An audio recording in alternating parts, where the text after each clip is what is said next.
आज की व्याख्यान माला का मुख्य आकर्षण जो आज का है वो है, आज का विषय है an Ayurvedic approach to biological adaption. आज का व्याख्यान शुरू करने से पहले मैं आज के स्पीकर का आप सभी के सामने परिचय रखना चाहूंगी।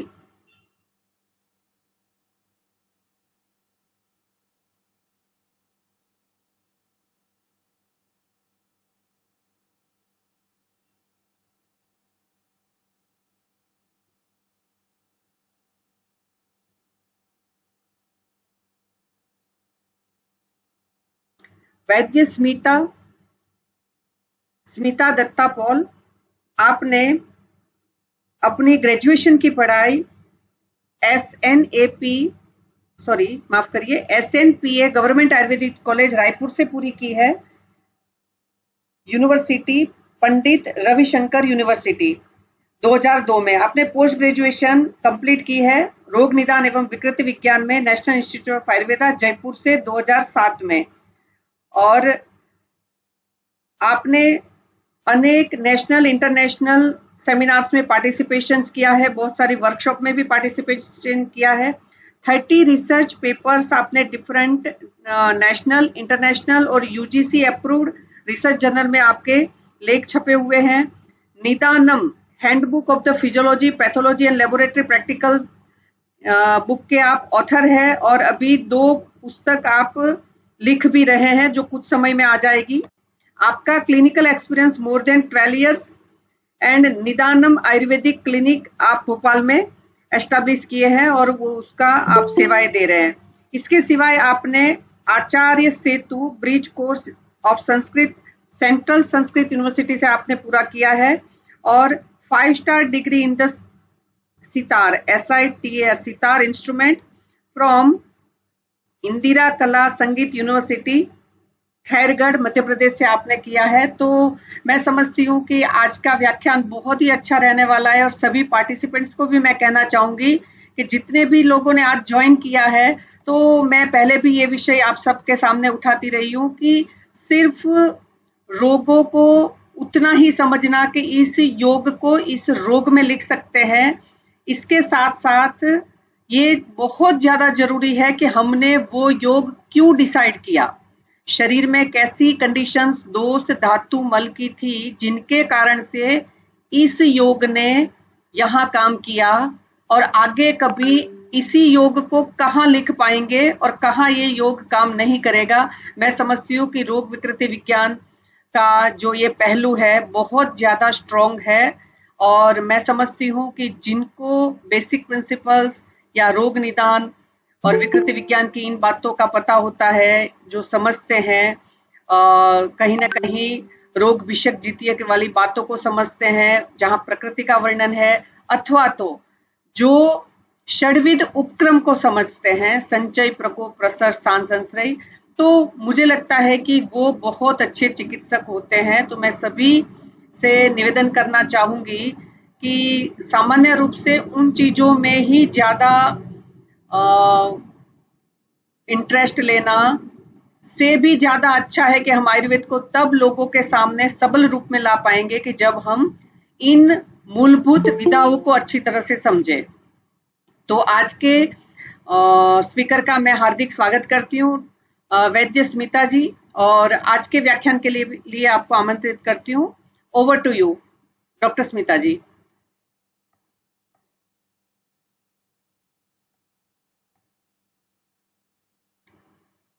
एक बार शेयर करना।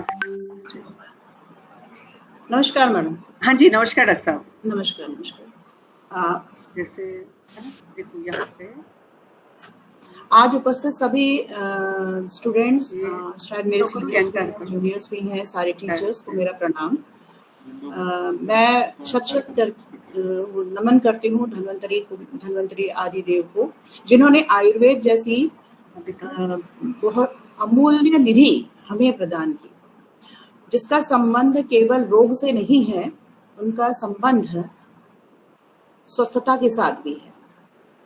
आज जो हमारा परिवेश है वो सब इसी तरफ ज्यादा उनका ध्यान जाता है कि किस तरीके से रोग को हम ठीक कर सकते हैं, या रोग का कितने तरीके से हम चिकित्सा कर सकते हैं, उसके लिए किस तरीके से इम्यूनिटी बूस्ट कर सकते हैं। बट हमारा आयुर्वेद स्वस्थ से स्वास्थ्य रक्षणम इस माध्यम से ये बताने का प्रयास करता है कि हमारे लिए रोग प्रथम नहीं है, हमारे लिए स्वस्थता प्रधान हो जाती है। अगर हमने अपनी स्वास्थ्य को बना के रखें तो हमें रोग से लड़ने के लिए कम प्रयास करना पड़ेगा, और जितना भी हमारा संसाधन है जो आज की डेट में मेडिकल लाइन में सबसे ज्यादा ट्रीटमेंट में लगता है, जो हमारी जमा पूंजी आदि निकल जाती है, लेकिन हम एक तरफ अगर ये ध्यान दें और आयुर्वेद का परिपालन करें तो हमारा बहुत कुछ संसाधन स्वास्थ्य की तरफ लगता है, तो रोग की तरफ कम हो जाता है। ये हमें बहुत अच्छे से पता है कि prevention is better than cure.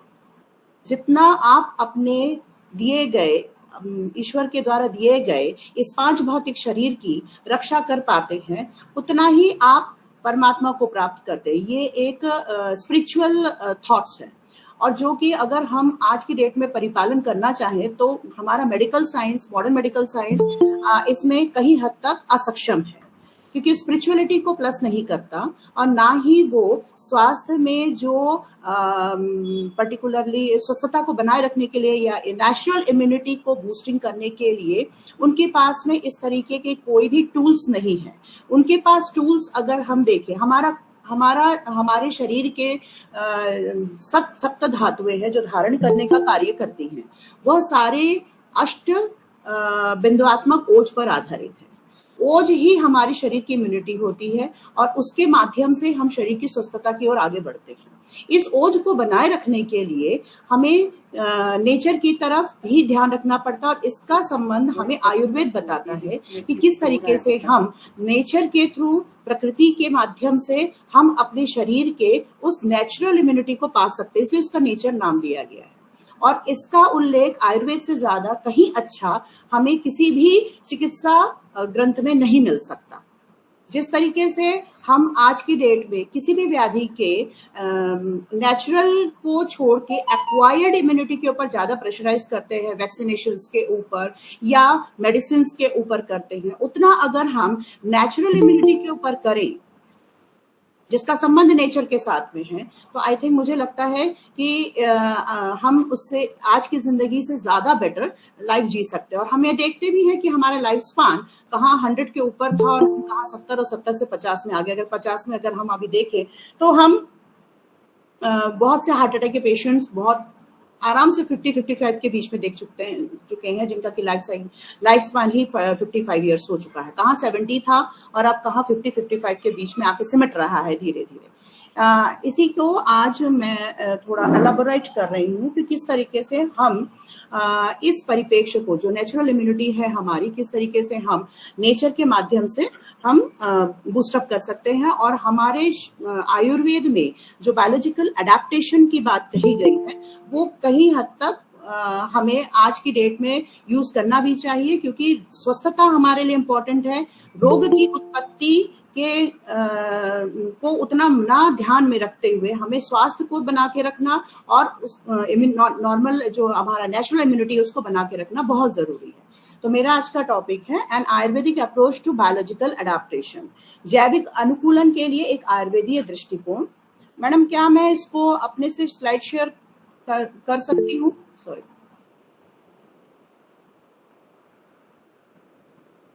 Hello doctor साहब, मैं ना नेक्स्ट स्लाइड आप बोलेंगे ना तो स्लाइड चेंज कर दूंगी मैडम, क्योंकि मैं आपको मुझे स्लाइड ना जैसे 3rd 4th ऐसे में जाना पड़ेगा, तो अच्छा। फिर मैं कैसे वो करूँ?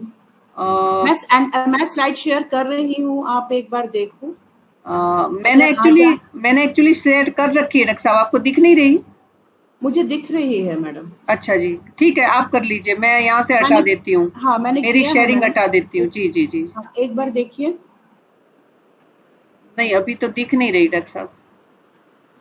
एक बार मैं फिर से करती हूँ। हाँ जी, अब आएगा मैम। जी जी, करिए।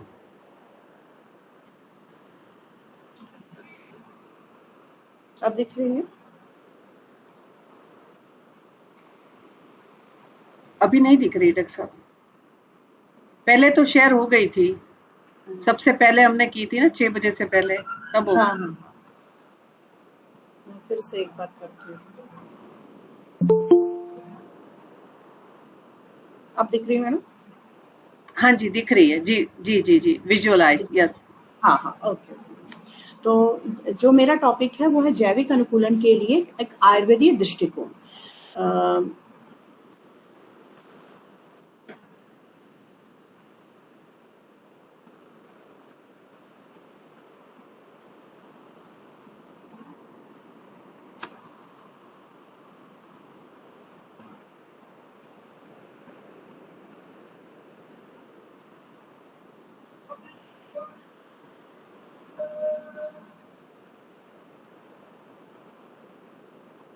अभी डिस्प्ले चला गया डॉक्टर साहब, है ना?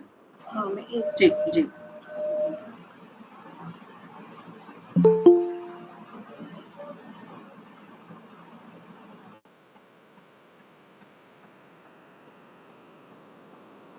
अभी शेयर नहीं हुई डॉक्टर साहब।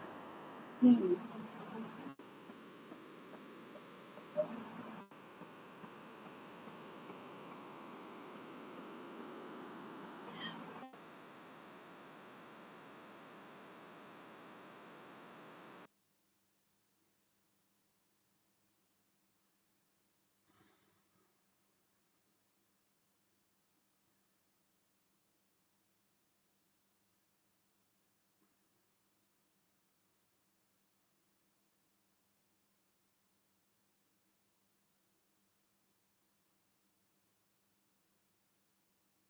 डॉक्टर साहब नहीं, शेयर नहीं हुई है अभी तक।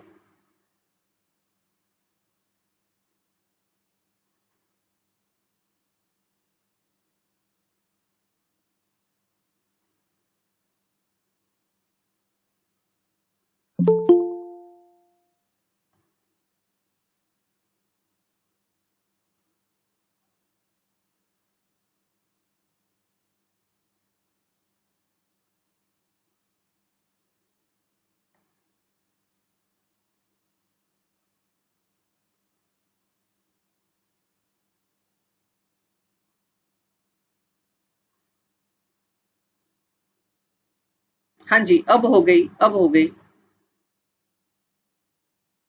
यत पिंडे तत् ब्रह्मांडे वाली स्लाइड है डॉक्टर साहब।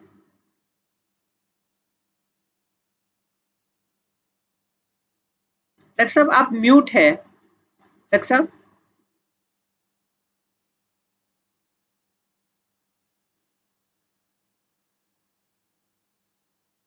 डॉक्टर साहब म्यूट हटाना पड़ेगा, आप म्यूट है।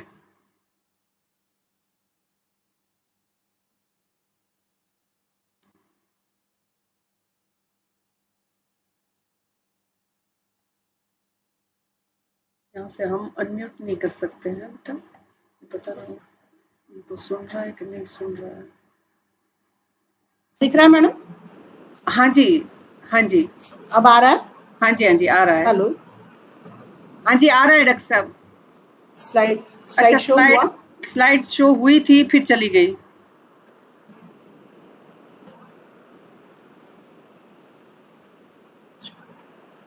या मैं स्लाइड सिलेक्ट कर देती हूँ, आप नेक्स्ट स्लाइड बोलिएगा।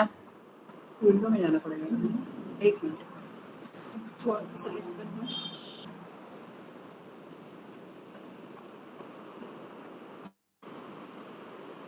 अब आ रहा है मैडम? इसको आगे इसमें नेक्स्ट स्लाइड में कैसे जाते हैं? हाँ जी डॉक्टर साहब आ रहा है, यत पिंडे तत् ब्रह्मांडे स्लाइड खुल रही है। बस वही खुल रही है मैडम। सिरकार्डियन मेथड भी आ गई। अब आई मैडम? हाँ फर्स्ट स्लाइड है जी।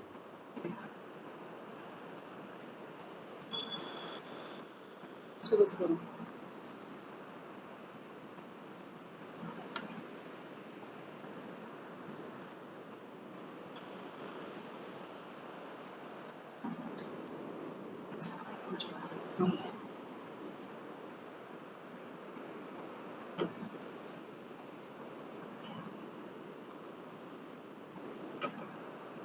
स्लाइड आगे पीछे कैसे?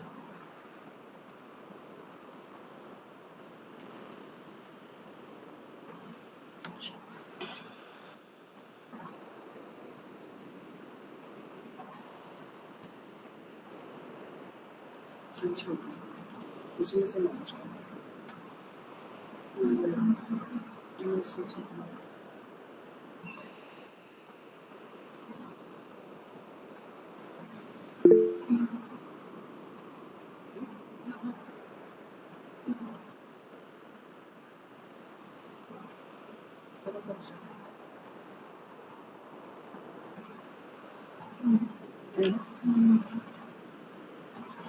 अभी किसी बस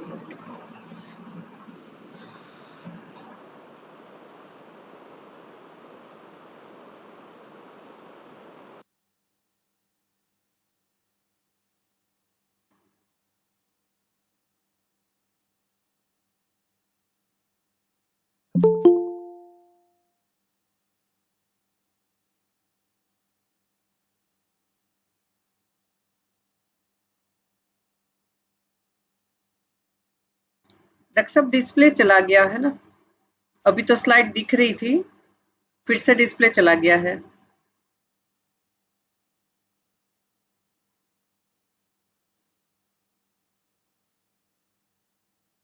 हाँ जी, अब दिख रही है।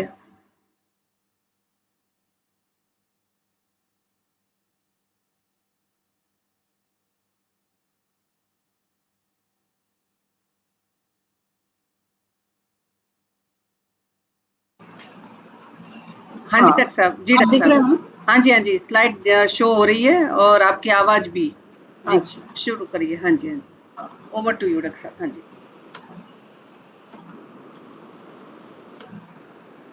स्लाइड वो नहीं हो रही है, आगे पीछे नहीं है। या तो मैडम आप कर दीजिए, इधर लेट हो जा रहा है थोड़ा सा ना, आप ही कर दो। ठीक है मैं डॉक्टर साहब, मैं मैनेज करती हूँ, आप हाँ बोलना शुरू कर दीजिए। अब स्लाइड।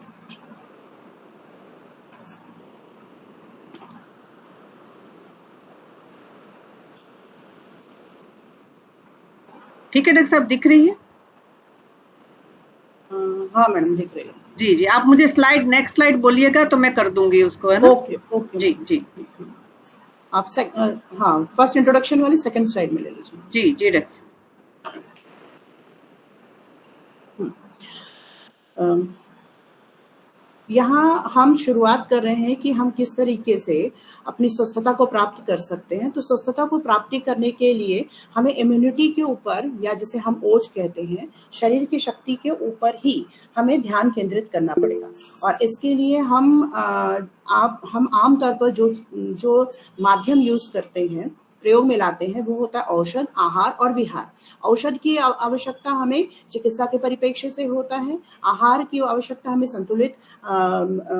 संतुलित आहार के माध्यम से हम संतुलित आहार के माध्यम से हम लेते हैं। उसी प्रकार विहार को हम यूज करते हैं, डिफरेंट टाइप ऑफ एक्टिविटीज करते हुए हम विहार को यूज करते हैं, जिसको हम भौतिक गतिविधियां कहते हैं या फिजिकल एक्सरसाइजेस कहते हैं, जो आज की डेट में हम योग या योगा के माध्यम से करते हैं। इसमें हम ये देखते हैं कि जितनी भी चीजें हैं हमारी औषध, आहार, विहार, अगर ये सात्मता की कैटेगरी साथ में होते हैं, अगर हमारे शरीर के लिए ये लाभकारी होते हैं, तो इन्हें हम एक तरीके से चिकित्सा कहेंगे, या जिसके अंतर्गत हम इसको लेते हैं।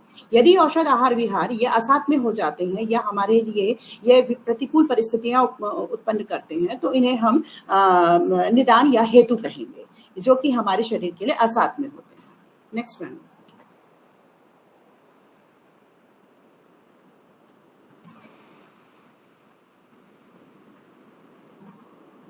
पॉजिटिव हेल्थ, जिसको हम इस तरीके से कहें कि पॉजिटिव हेल्थ क्या है, तो पॉजिटिव हेल्थ की परिभाषा में हम फिजिकल लेते हैं, मेंटल लेते हैं, सोशल लेते हैं, और कहीं हद तक हम स्पिरिचुअल हेल्थ को भी पॉजिटिव हेल्थ में लेते हैं।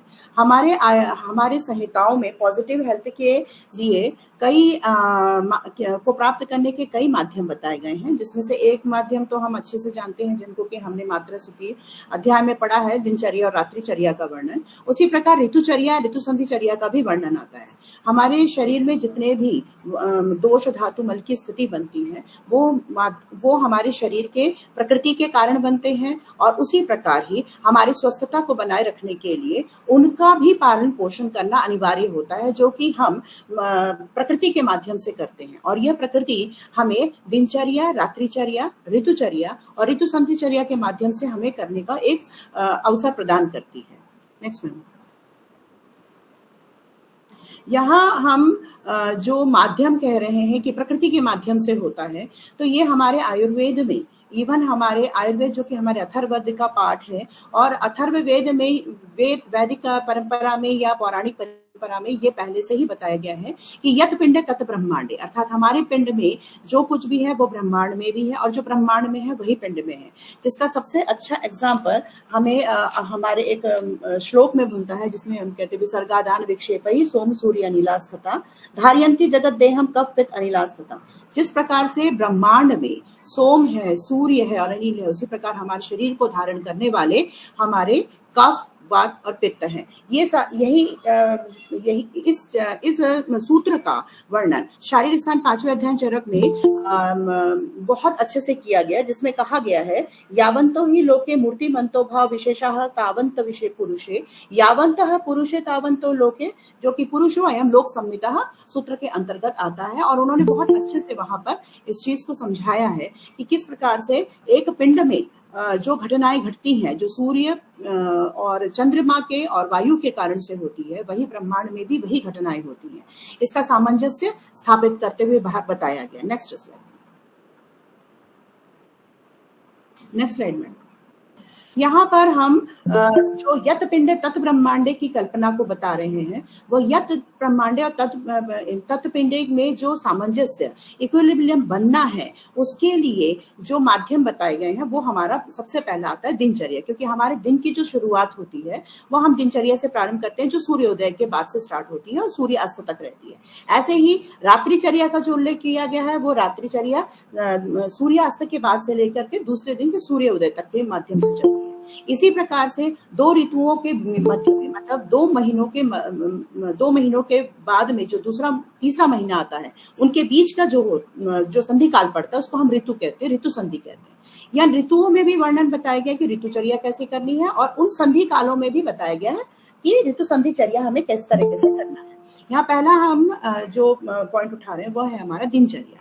दिनचर्या को हम बहुत अच्छे से जानते हैं कि, और हमने इसको फर्स्ट ईयर से पढ़ा और अभी भी पढ़ते आ रहे हैं कि दिनचर्या का जो प्रारंभ होता है हमें ब्रह्म मुहूर्त में उठ करके करना चाहिए। एंड देन उसमें सारे प्रोसीजर्स, हमारे क्रियाकलाप बताए गए हैं कि शरीर का शोधन करना बहुत जरूरी है, जिसमें दंत धावन, शौच और गंडूज धारण, अंजन, नस्य, धूम, ये सब कुछ बताया। और हम इस चीज को कई हद तक फॉलो करवाने की पेशेंट को भी करते हैं और खुद भी करते हैं। लेकिन इनके पीछे का जो औचित्य है, इनके पीछे का जो एक साइंटिफिक लॉजिक है, वो हमें समझना और हमें समझाना बहुत जरूरी है। क्योंकि जो हमारे सामने जो प्रेजेंट है वो है हमारे स्टूडेंट, वो हमारे होते हैं पेशेंट, जो क्यों और कैसे का जवाब चाहते हैं। क्योंकि हम ये मानते हैं कि हमारे आयुर्वेद की कोई भी परिकल्पना, कोई भी कल्पनाएं हैं, किसी भी तरीके की एक्टिविटीज बताई गई हैं, उन सब के पीछे एक साइंटिफिक लॉजिक है। तो यहाँ पर सबसे पहला ही आता है कि दिनचर्या हमें ब्रह्म मुहूर्त से स्टार्ट करना चाहिए। तो सबसे पहला ही आता है कि ब्रह्म मुहूर्त होता क्या है, ब्रह्म मुहूर्त को समझें कैसे। तो हम उसको समझें, इसके पहले हम ये देख लें कि इसके ऊपर आज की डेट में बहुत सारे रिसर्चेस हुए हैं। और मैडम नेक्स्ट स्लाइड में इन रिसर्चेस को बहुत अच्छे तरीके से बताया और नोबेल प्राइज भी मिला है, जिसको कि हम सर्केडियन साइकिल कहते हैं, सर्केडियन साइकिल, जिसको कि मॉडर्न वालों ने बहुत अच्छे से बताया कि नून से लेकर मिडनाइट एंड मिडनाइट से लेकर के नून के बीच में कितनी कुछ हमारे बॉडी में चेंजेस आते हैं, और उन चेंजेस के साथ में हमारी बॉडी अप्स एंड डाउन होती है। जिस प्रकार हम देखते हैं कि जब हम ब्लड टेस्ट करते हैं, तो ब्लड टेस्ट में जब हम मॉर्निंग सैंपल लेते हैं और इवनिंग सैंपल लेते हैं, तो उसमें बहुत कुछ अंतर आता है। मॉर्निंग से लेकर के इवनिंग के बीच में जो आरबीसी या डब्ल्यूबीसी में चेंजेस आते हैं, वो हमें बढ़ते क्रम में दिखता है, इवनिंग के बाद में वो स्टैटिक हो जाता है।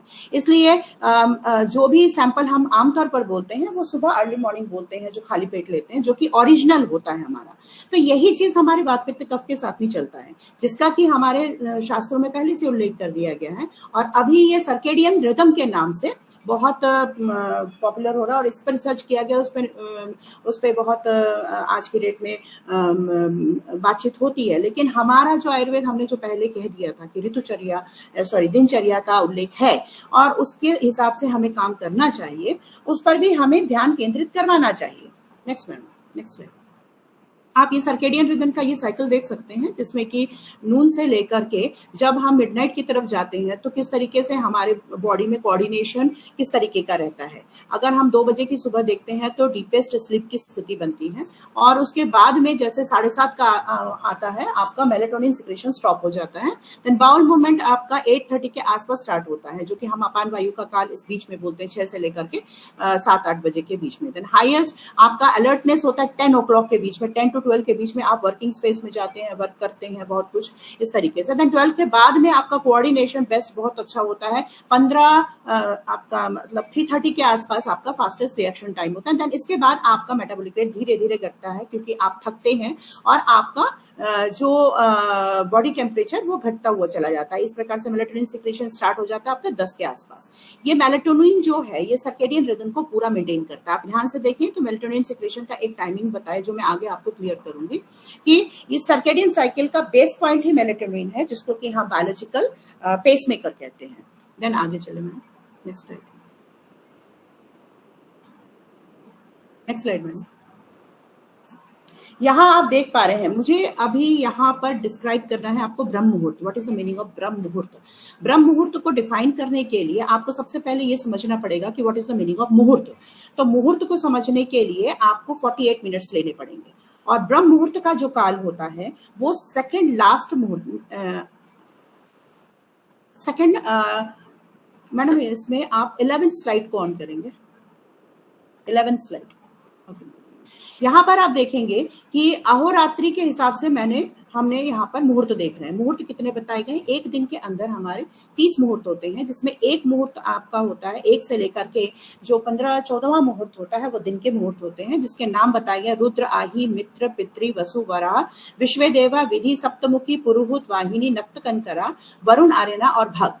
इसी प्रकार से हम रात्रि के मुहूर्त देखते हैं, जो सनसेट के बाद से स्टार्ट होता है। गिरीश, अजपदा, आहिर, बुंदे, पुष्य, अश्वनी, यम, अग्नि, विद्राति, कंड, अदिति, जीव, विष्णु, यमुक, द्युति, ब्रह्म और समुद्रम। यहाँ आप देखिए ब्रह्म मुहूर्त का जो टाइम बताया गया है वो सेकंड लास्ट मुहूर्त है, अर्थात जो सनराइज के 48 मिनट्स के पहले के 48 मिनट्स, मतलब 48 to 48 96 मिनट्स, मतलब 1.5 घंटे के आसपास का जो टाइम होता है बिफोर सनराइज, उसे हम ब्रह्म मुहूर्त कहते हैं। मुहूर्त का मतलब होता है जो 48 मिनट्स का टाइम होता है। ब्रह्म का अर्थ क्या होता है? ब्रह्म को हम आमतौर पे जो वैदिक परंपरा है, जो हमारी परंपरा है, उसमें हम ये मानते हैं कि ब्रह्म का अर्थ होता है एक्सपेंशन। ब्रह्म का मतलब अर्थ होता है सत्वता, शुद्धता, अर्थात यहाँ पर आपका 2 ही अर्थ निकलता है, यत पिंड तत् ब्रह्मांडे से, कि ब्रह्म का अर्थ मन के हिसाब, पिंड के हिसाब से सत्वता, जो हमारी मन की सत्वता होती है, जिसमें कि माइंड में किसी भी प्रकार का वेव्स नहीं होते, नॉर्मल वेव्स होते हैं, और बहुत अच्छा शुद्ध की स्थिति मिलती है। और अगर हम यत पिंड तत् ब्रह्मांडे के हिसाब से लें तो ब्रह्म एक्सपेंशन को शो करता है, जो कि उस टाइम को बताता है जिस समय की बहुत अच्छी एनर्जी हमारे आसपास होती है। अब यहाँ पर ये समझना जरूरी है कि ब्रह्म मुहूर्त को ही क्यों हमने प्रधान माना जागरण के लिए और स्पिरिचुअलिटी के लिए, या इसमें किसी प्रकार का ध्यान योग करने के लिए। तो इसके लिए हमें ब्रह्म मुहूर्त को समझने के लिए ब्रह्मांड की तरफ थोड़ा सा जाना पड़ेगा, और उसके हिसाब से हमें ये देखना पड़ेगा कि वहां पर क्या घटना हुई कि हमें ब्रह्म मुहूर्त में ही इस कार्यकाल को करना है। क्यों हम समुद्र में भी कर सकते थे, हम उसके पहले विष्णु में भी कर सकते थे, यमुक द्युति में भी कर सकते थे, लेकिन नहीं, हमें ब्रह्म में ही करना है। क्यों ब्रह्म में ही करना है? मैडम इसमें आप वो जो स्लाइड पहले ओपन किया था ना, 9वां या 10वां स्लाइड था, वो दे दीजिए, 9th, उसके पहले वाला, हाँ इसके पहले वाला, हाँ ये सर। यहाँ पर आप देखिए कि आपको यहाँ पर एक अर्थ का दिखेगा और एक सन का सर्कल दिखेगा, सन का पिक्चर दिखेगा। सन से निकलने वाली कॉस्मिक रेज होती हैं, जो कि सोलर विंड्स के रूप में निकलती है। मतलब सन पे भी बहुत सारे न्यूक्लियर रिएक्शंस होते हैं, और उसके माध्यम से जब सोलर विंड्स निकलती है तो उसका जो टेम्परेचर पॉइंट है उस हिसाब से कॉस्मिक रेज निकलती है। ये कॉस्मिक रेज ना केवल उसके कई किलोमीटर तक हमें ग्रहों को झेलना पड़ता है, कि उसका जो ताप है, उसका जो रेज की जो स्ट्रेंथ है, पावर को झेलना पड़ता है। तो हमारे अर्थ के पास में एक, और ये हर अर्थ के, हर पिंड के पास पास में ये रहता है, मतलब हर प्लैनेट के पास में एक कैपेसिटी होती है कि जो सन के इस जो कॉस्मिक रेज है या सोलर विंड को सहन कर सके, इसको कहते हैं मैग्नेटोस्फीयर। मैग्नेटोस्फीयर में आप देख रहे होंगे कि अर्थ के चारों तरफ एक मैग्नेटोस्फीयर बना हुआ है, और ये मैग्नेटोस्फीयर बनता है इसका लिक्विड लावा के कारण, जो कि कोर में है, और इसके माध्यम से हमारे अर्थ के आसपास का एटमॉस्फेयर जो है, हमारा वायुमंडल है, उसके बाहर जो एक काफी दूर तक का एक मैग्नेटोस्फीयर एरिया बनता है, जो कि इन कॉस्मिक रेज को हमारे अर्थ तक आने से रोकता है। अर्थात ये हुआ कि जो हमारा जो अर्थ है वो सन के इन रेस के माध्यम से सेफ रहता है, लेकिन फिर भी इन कॉस्मिक रेज में से कुछ रेज ऐसी हैं जो कि ट्रैप हो जाती हैं, और ये हमको अच्छे से पता है। नॉर्थर्न पोल एंड साउथर्न पोल में हमको लाइटनिंग्स दिखाई देते हैं, northern lights and southern lights, क्योंकि उस एरियाज में मैग्नेटोस्फीयर होता है, वीक पड़ जाता है, जिसके कारण हमको लाइटनिंग दिखाई देती है। इसी माध्यम से अगर हम ब्रह्म मुहूर्त को समझें, तो ब्रह्म मुहूर्त के समय में जब हमारे पास में सनराइज अभी हुआ नहीं है, उसका 48 to 48 मतलब 96 मिनट्स पहले का जो काल होगा, वो आपको इस पिक्चर में बताते हैं। मैडम ये 13 के बाद का स्लाइड ले लेंगे, 13 के बाद एक और पिक्चर होगी ट्विलाइट्स की। हाँ, इसमें यहाँ पर आप देख सकते हैं कि सन जो है, अगर हम अपने आप को इक्वेटर पे मान रहे हैं, हॉरिजन इक्वेटर पे मान रहे हैं, तो वहां से लेकर हम अगर सनराइज एंड सनसेट की पोजीशन को देखते हैं, तो सनराइज जब होने को होता है और हमें सनराइज हमें दिख गया, सूर्य दिख गया, लेकिन वो तब तक हमें नहीं दिखाई देता जब तक कि वो हॉरिजन से ऊपर नहीं आ जाता, थोड़ा सा ऊपर नहीं आता। लेकिन हमें जो दिखाई देता है वो एक रियल पोजीशन में जो सन रहती है वो 2 मिनट नीचे रहता है। अर्थात ये हुआ कि जब हमें सनराइज दिखाई देता है, ये सनसेट हमें जब पूर्ण दिख जाता है, तो उस समय तक हमें 2 मिनट का समय रहता है जो कि सनराइज नहीं हुआ है, बट हमें सन दिख रहा है। इसी प्रकार सनसेट में भी जब सनसेट हो चुका है, बट उसके बाद के 2 मिनट तक हमें सनसेट दिखाई देता है। इस प्रकार सनराइज एंड सनसेट में हमें सन की जो रोशनी होती है, जो उनकी रेज होती है, हमें 2+2 मिनट ज्यादा मिलती है, अर्थात मैडम 4 मिनट ज्यादा मिलती है। नेक्स्ट स्लाइड मैडम, ये हाँ 15 मिनट। यहाँ पर हम देख पा रहे हैं ये जो कंडीशन है, हॉरिजॉन की कंडीशन जो सनराइज एंड सनसेट की दिख रही है, इसके नीचे कुछ डिग्रीज है, 6 डिग्री, 12 डिग्री एंड 18 डिग्री। ये वो डिग्रीज है जबकि हमें ऐसा आभास होता है कि सनराइज होने वाला है और सनसेट हो चुका है। तो यहाँ की स्थिति को हम कहते हैं ट्विलाइट। ट्विलाइट का जो एरिया होता है वो 3 डिविजन्स में डिवाइड होता है। एक होता है civil twilight, nautical twilight and astronomical twilight. जो सिविल ट्विलाइट होता है जब सन क्षितिज से अर्थात हॉरिजन से 6 डिग्री नीचे होता है, तो उसको कहते हैं सिविल ट्विलाइट। नॉटिकल ट्विलाइट जो होता है वो 12 डिग्री नीचे होता है, एंड एस्ट्रोनॉमिकल ट्विलाइट 18 डिग्री नीचे होता है। अर्थात ये इसको हम इस तरीके से समझ सकते हैं कि एस्ट्रोनॉमिकल ट्विलाइट जब हॉरिजन से 18 डिग्री नीचे सूरज होता है, और नॉटिकल ट्विलाइट जब 12 डिग्री नीचे होता है, मतलब धीरे धीरे हॉरिजन की तरफ आ रहा है सन। एंड देन सिविल ट्विलाइट जब 6 डिग्री का होता है, तब भी हमें सन नहीं दिखाई देता। सन हमें कब दिखाई देता है? जब सन राइज के 2 मिनट के पहले की स्थिति, अर्थात यह हो सकता है कि 1 या 2 डिग्री नीचे रहती है, तब हमें सन दिख जाता है, लेकिन रिफ्रैक्शन के कारण हमें वो दिख चुका होता है, अब वो हॉरिजन में तब तक नहीं पहुंचता। उसके 2 मिनट के बाद हमें क्लियर होता है कि वास्तव में सन की स्थिति बनती है। ठीक इसी प्रकार से सनसेट की स्थिति भी होगी, जो कि हॉरिजन से नीचे सनसेट होने के बाद 6 डिग्री तक सिविल ट्विलाइट की एरिया होते हैं। देन 12 डिग्री जब सन हॉरिजन से नीचे चला जाता है तब नॉटिकल होता है, और उसके नीचे 18 डिग्री जब हो जाता है तब एस्ट्रोनॉमिकल ट्विलाइट होता है। इसको हम किस तरीके से समझ सकते हैं? मैं कुछ मैडम 16 स्लाइड दे दीजिए, 16 उसके बाद वाली स्लाइड। हाँ नेक्स्ट स्लाइड। यहाँ आप देखिए ट्विलाइट को इस तरीके से समझ सकते हैं कि अगर हम लेफ्ट हैंड साइड को देखें तो ये हमारा सनराइज का है, ये मॉर्निंग ट्विलाइट्स है, और इधर की इवनिंग ट्विलाइट्स आती हैं। तो एस्ट्रोनॉटिकल ट्विलाइट जो कि मॉर्निंग की है, उसमें सन की पोजीशन देखिए और लाइट्स देखिए किस तरीके से धीरे धीरे वो येलो की तरफ आ रहा है, और इवनिंग ट्विलाइट में किस तरीके से येलो ऑरेंज होते हुए रेड की तरफ चला जा रहा है। ये ट्विलाइट्स के जो टाइमिंग्स होती है, 6 डिग्री कवर करना, और 12 डिग्री कवर करना, 18 डिग्री कवर करना, ये आधे आधे घंटे के आसपास का होता है। ये आधा आधा घंटा ही इस चीज को 16 डिग्री, जब 6 डिग्री वो मैनेज करती है तब आधा घंटा हो चुका होता है, और तब सिविल ट्यूलेट कंप्लीट होता है, एंड देन नॉटिकल ट्यूलेट जब 12 डिग्री कवर कर चुका होता है, ये हॉरिजॉन से नीचे होगा। अब यहाँ पर स्थिति ऐसी बनती है कि आप जो सन है अभी तक हमारे पास नहीं, हमारे हॉरिजन तक नहीं पहुंचा है। हॉरिजन से पहले की यही स्थिति हमारी ब्रह्म मुहूर्त की कहलाती है, जो कि 1.5 घंटे पहले की होती है, जबकि सन नहीं आया। अब इस टाइम ब्रह्मांड में ऐसी क्या चेंजेस होती है कि हमें उस टाइम पे उठ करके वो एनर्जी गेन करनी है, या उस समय पे हमें उठ करके हमारे मन की सत्वता के अनुसार कार्य करना है, उस समय हमें किसी प्रकार का ध्यान करना है। ये सारी चीजें जो स्पिरिचुअलिटी के हिसाब से भी बताई गई है, और आयुर्वेद में ये शुरुआत ही ब्रह्म मुहूर्त का हमें दिनचर्या में करना है उत्तम स्वास्थ्य पाने के लिए, क्योंकि स्वास्थ्य में मन का भी उतना ही योगदान है जितना कि शरीर का योगदान है। Next slide madam, 17।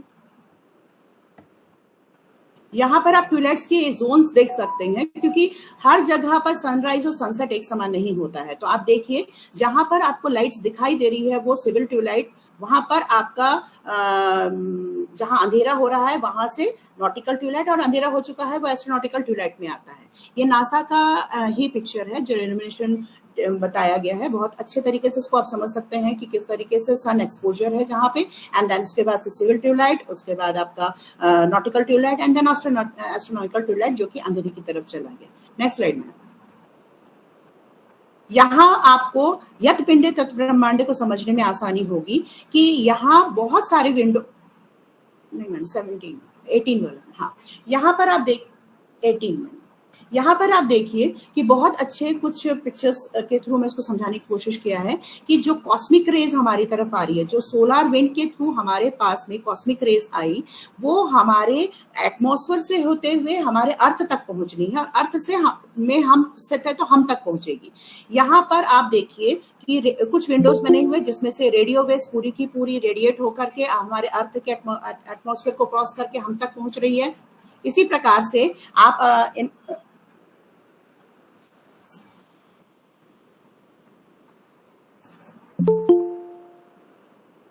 यहाँ आप देखिए इंफ्रारेड रेडिएशन आपको दिखेगा कि कुछ पहुंच रही है, पार्शियली पहुंच पा रही है। इसी प्रकार के विजिबल लाइट्स में आप देखिए टोटली मैक्सिमम पहुंच रही है वो अर्थ के सरफेस तक। इंफ्रारेड में भी बहुत कम पहुंच रही है।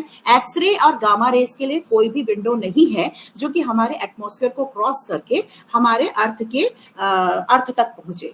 इसका बेनिफिट ये होता है कि एक्सरेज एंड गामा रेस के जो साइड इफेक्ट्स हैं हम तक नहीं मिल पाते, और ये हमारा मैग्नेटोस्फीयर हो और हमारा अर्थ का एटमॉस्फेयर ये सेव करता है। यहाँ पर हमें कॉन्सेंट्रेट करना है, हमारे जो हम तक पहुंचता है वो पहुंचता है radio waves, infrared and ultraviolet radiation पहुंचती है, और विजिबल लाइट हमारे पास पहुंचती है। अब हम इसको कॉन्सेंट्रेट करते हुए हम इसके थोड़े से स्पेक्ट्रम की तरफ जाएंगे। Next slide madam. यहाँ पर स्पेक्ट्रम आपको ये बताता है कि जो सन से हमें स्पेक्ट्रम मिला वो एक प्रकार का इलेक्ट्रोमैग्नेटिक स्पेक्ट्रम है। इस इलेक्ट्रोमैग्नेटिक स्पेक्ट्रम में दो फैक्टर्स होते हैं। एक फैक्टर होती है आपकी फ्रीक्वेंसी और दूसरी होती है वेवलेंथ। यहाँ आप अच्छे से देख सकते हैं कि जिसकी फ्रीक्वेंसी बहुत ज्यादा है उसका वेवलेंथ बहुत कम होता है, और जिसका वेवलेंथ बहुत अच्छा होता है उसका फ्रीक्वेंसी बहुत कम होता है। इस हिसाब से जो रेडियो वेव्स है उसकी वेवलेंथ बहुत अच्छी होती है, और इंफ्रारेड की वेवलेंथ अल्ट्रा वॉयलेट से बहुत अच्छी होती है, बट इनके मामले में फ्रीक्वेंसी बहुत कम होती है। इसमें ये इसकी क्वालिटी बनती है कि जिसकी फ्रीक्वेंसी सबसे ज्यादा होगी उसका जो डिस्टेंस ड्यूरेशन है, मतलब जिस तरीके से वो पथ को फॉलो करेगी वो नहीं कर पाती है, जिसके कारण से वो काफी दूर तक नहीं जा पाती क्योंकि उसकी फ्रीक्वेंसी हाई है। लेकिन जिसकी वेवलेंथ बहुत अच्छी है, जैसे कि लाल लाइट को हम जानते हैं कि रेड कलर अच्छी वेवलेंथ वाली इसको दूर तक दिखाई देती है, इसका मतलब वो बहुत दूर तक ट्रेवल कर सकती है, लेकिन उसकी फ्रीक्वेंसी बहुत कम होती है। इसी प्रकार से हमको रेडियो वेव्स को समझना पड़ेगा कि रेडियो वेव्स जो आजकल हम मोबाइल्स में यूज करते हैं, जो भी हमारे इस तरीके के गैजेट्स हैं, वो सब हमारे रेडियो वेव्स के ऊपर चलते हैं, तो उनकी वेवलेंथ अच्छी होने के कारण हम तक पहुंच भी जाती है। लेकिन अगर किसी प्रकार का इंटरप्शन हुआ, चाहे एटमॉस्फेयर में इंटरप्शन हुआ, चाहे हम जहाँ है, वहां के आसपास के एटमॉस्फेयर में इंटरप्शन हुआ तो फ्रीक्वेंसी कम होने के कारण वो हम तक नहीं पहुंच पाती है। ठीक यही सीक्वेंस हमारे ब्रह्मांड में होता है कि ब्रह्मांड में यदि एटमॉस्फेयर में किसी प्रकार का पॉल्यूशन हो, एटमॉस्फेयर में किसी भी प्रकार के अदर रेडिएशन प्रेजेंट है, तो जिसके कारण से इंटरप्ट होकर के रेडियो वेव्स हम तक नहीं पहुंच पाती, और ना पहुंचने के कारण से हम उसके साथ में किसी प्रकार का भी हम रिसीव नहीं कर पाते हैं। और यह अभी हमारे बरसात के दिनों में बादल के समय हमें दिखाई देता है। जब ब्रह्म मुहूर्त का समय होता है, ब्रह्म मुहूर्त जो कि अर्ली मॉर्निंग टाइम होती है, जो सनराइज से पहले की टाइम होती है, जिसमें कि कॉस्मिक रेज का ये इलेक्ट्रोमैग्नेटिक स्पेक्ट्रम का रेडियो वेव्स हम तक आसानी से पहुंच सकता है।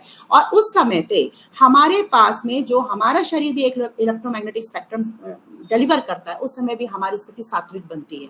इस स्थिति में मन की जो स्थिति है, सात्विकता होती है, जो कि 24 घंटे में सत्व रज तम तीनों कवर करती है। लेकिन ये जो सुबह का टाइम होता है, जो कि रात्रि का अंतिम प्रहर कहलाता है, इसमें सत्व की स्थिति बनती है। और यहाँ पर ब्रह्मांड में भी सत्व की स्थिति बनती है और हमारे शरीर में भी सत्व की स्थिति बनने के कारण हम इस प्रकार से एक ब्रह्मांड को हम अपने पिंड के साथ में जोड़ करके हम इस तरीके के एक्टिविटीज करते हैं, जो कि मेंटल एक्टिविटीज कहलाती हैं। और उस समय पे ध्यान धारणा, ये सारी मेंटल एक्टिविटीज हैं जिसके माध्यम से हम अपने शरीर के चक्रों को जागृत कर पाते हैं, और उसके माध्यम से हम अपने शरीर के जितने भी विसरल ऑर्गन्स हैं उनकी एक्टिविटीज को कंट्रोल कर पाते हैं, जिसको कि हम बोलते हैं कि सभी चीजें न्यूरोट्रांसमीटर्स और आपके एंडोक्राइनोपैथी के हिसाब से ये बहुत ही उनके अच्छे रेगुलेटर बनते हैं।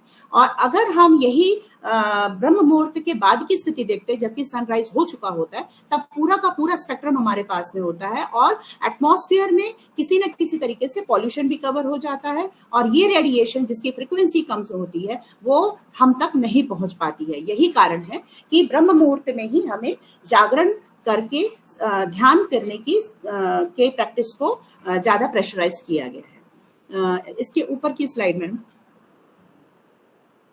19 के ऊपर,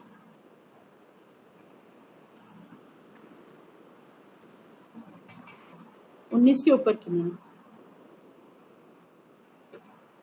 हाँ उसके ऊपर वाले पिक्चर्स के ऊपर वाले मैम,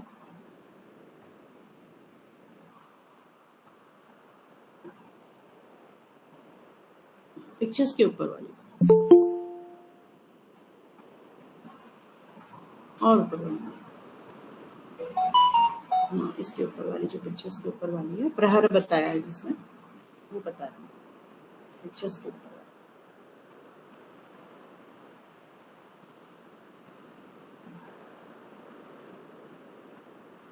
प्रहर वाली,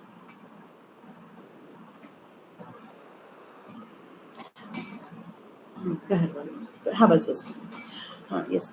प्रहर में आपको जैसे मैंने बताया कि ब्रह्म मुहूर्त रात्रि का अंतिम प्रहर के अंतर्गत आता है। प्रहर को हम जानते हैं कि ये दिन के 4 होते हैं और रात्रि के 4 होते हैं। इसमें प्रहर में जो स्थिति बताई गई है वो हम रात्रि का प्रथम प्रहर से ले तो प्रदोष, पहले प्रहर का नाम होता है प्रदोष, ये 3-3 घंटे के होते हैं। तो ये 6 से 9 PM के बीच में होगी, जिसमें सात्विक स्थिति बनती है, जिसमें हम पूजा पाठ संपन्न करते हैं। निशिथा या राक्षस प्रहर जो होता है राजस और तामस भेद से होता है। त्रियामा गंधर्व जो होता है 12 से 3 शुद्ध तामसिक होता है। इसमें निद्रा और किसी प्रकार का जो तामसिक योग किए जाते हैं वो इसी काल में किए जाते हैं। उषा या मनोहर जिसको कहते हैं, जिसके अंतर्गत ब्रह्म मुहूर्त आता है, पूर्ण सात्विक होता है। इसी प्रकार से दिन के 4 मुहूर्त कहे गए हैं, जिसमें पूर्वाह्न आता है, मध्याह्न आता है, अपराह्न आता है और संध्या काल। इसमें भी जो स्थिति बनती है सत्व की, पूर्ण सत्व की स्थिति कहीं पर भी इस तरीके से नहीं बनती, केवल रात्रि के प्रदोष के प्रथम प्रहर में बनती है और एक 3 से 6 के बीच में जो हमारा सुबह का प्रहर होता है, रात्रि का अंतिम प्रहर, उसमें बनता है और उसी में ब्रह्म मुहूर्त की स्थिति बनती है। इसलिए यहाँ पर हमें जागरण करने के लिए कहा है, क्योंकि मन की सात्विक स्थिति भी हमें यहाँ मिलती है और ब्रह्मांड की सात्विक स्थिति भी हमें यहाँ पे मिल जाती है। देन नेक्स्ट मैडम, रात्रिचर्या। यहाँ तक मैं आपको ये बताने में कितने हद तक सक्षम हो पाई हूँ मैं नहीं बता सकती कि रात्रि दिनचर्या का जो शुरुआत है हमारी, वो हमारी ब्रह्म मुहूर्त से होनी चाहिए। सभी स्टूडेंट जानते हैं, हम भी जानते हैं कि ब्रह्म मुहूर्त में उठना चाहिए, ब्रह्म मुहूर्त में ये करना चाहिए, but what is the meaning of ब्रह्म मुहूर्त, और उसको साइंटिफिकली समझने के लिए आपको कहीं ना कहीं एस्ट्रोफिजिक्स में भी जाना पड़ेगा। अगर इस तरीके का किसी प्रकार का कोई मत आता है कि कौन से मुहूर्त में क्या चीज, आप देखते हैं कि द्रव्य संग्रहण में, औषधि संग्रहण में भी इसका बहुत अच्छा उल्लेख मिलता है कि पुष्य नक्षत्र में आपको निकालना है, पुष्य मुहूर्त में निकालना है या मैत्री मुहूर्त में निकालना है। जैसे वमनोपग कुछ मेडिसिन है, उनका कारण क्या है, इसके पीछे भी साइंटिफिक लॉजिक है, लेकिन उसको समझने से पहले आपको थोड़ा सा यत पिंडे तत्व ब्रह्मांडे करते हुए अगर आप समझते हैं तो बहुत आसानी होती है और इसमें थोड़ा सा एस्ट्रोफिजिक्स एंटर करना पड़ता है। अब आता है आपका रात्रिचर्या। रात्रिचर्या के अंतर्गत हम जानते हैं कि सूर्यास्त से लेकर के सूर्योदय तक के बीच का काल रात्रिचर्या में आएगा और इसमें आहार, निद्रा और ब्रह्मचर्य का उल्लेख है। यहाँ सभी लोग जो भी इम्यूनिटी बूस्टिंग की बात कहते हैं, जो शरीर के या मन के बात करते हैं, वो सभी में ही आहार बहुत इंपॉर्टेंट होता है और कहीं हद तक ब्रह्मचर्य को भी लेते हैं, लेकिन निद्रा का कोई उल्लेख नहीं कर पाता। निद्रा का उल्लेख इसलिए नहीं होता क्योंकि निद्रा को कोई इंपॉर्टेंस ही नहीं देता, क्योंकि उसकी जरूरत नहीं, ऐसा वो समझते हैं। लेकिन आज के डेट में हमें ये भी समझना है कि जब हमारे ये 3 उपस्तंभ कहे गए हैं तो इसका कोई ना कोई अर्थ होगा। इसको समझने के लिए आपको रात्रिचर्या को समझना पड़ेगा कि रात्रि का क्या अर्थ है, रात्रि के लिए हमें इन चर्याओं का उल्लेख क्यों किया गया और रात्रि का हमारे लाइफ में क्या योगदान है, इसको समझना पड़ेगा। तो इसमें नेक्स्ट स्लाइड में, नेक्स्ट स्लाइड। रात्रि का अर्थ होता है कि जब सनसेट हो जाए, अर्थात सन से आने वाली जो विजुअल लाइट्स है या जो भी वो लाइट जो हमें जिसका एब्सेंस हमें डार्कनेस फील करता है, वो हमें रात्रि होने का अनुभव दिलाता है। ये जो भी सेंसेशन है जो कि विजुअल स्पेक्ट्रम को समझने का, ये हमारी रेटिना करती है। रेटिना के माध्यम से ही हम ये समझ पाते हैं कि हम डार्कनेस है कि लाइटनेस है। रात्रिचर्या इसलिए क्योंकि रात्रि में कुछ इस तरीके से बॉडी में चेंजेस आते हैं जो कि हमारे शरीर के ऑर्गन्स की एक्टिविटी को बहुत ही ज्यादा इफेक्ट करते हैं। जिस तरीके से आप पिक्चर में देख पा रहे हैं कि यहाँ पर सन एंड मून की एक पिक्चर दी हुई है जिसमें कि लाइटनेस एंड डार्कनेस को बताया गया है। अगर हम इस साइकिल को ध्यान से देखें तो रेटिना के ऊपर लाइट का इम्पैक्ट पड़ता है। ये एक साइकिल है जिसमें RGC, RHT, SCN, ये कुछ इस तरीके से साइकिल बताया गया है कि जब हमारे आंखों पर, रेटिना पर लाइट का इम्पैक्ट पड़ता है तो हमें पता चलता है कि लाइट है और विजुअल लाइट के स्पेक्ट्रम्स हमें दिखाई देते हैं।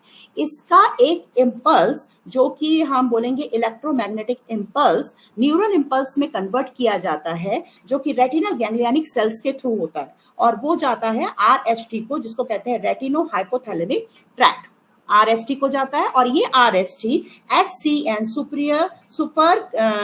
सुपीरियर काइस्मेटिक न्यूक्लियस को एक इम्पल्स भेजता है। वो इम्पल्स होता है न्यूरल इम्पल्स। ये न्यूरल इम्पल्स जो हम देख पा रहे हैं कि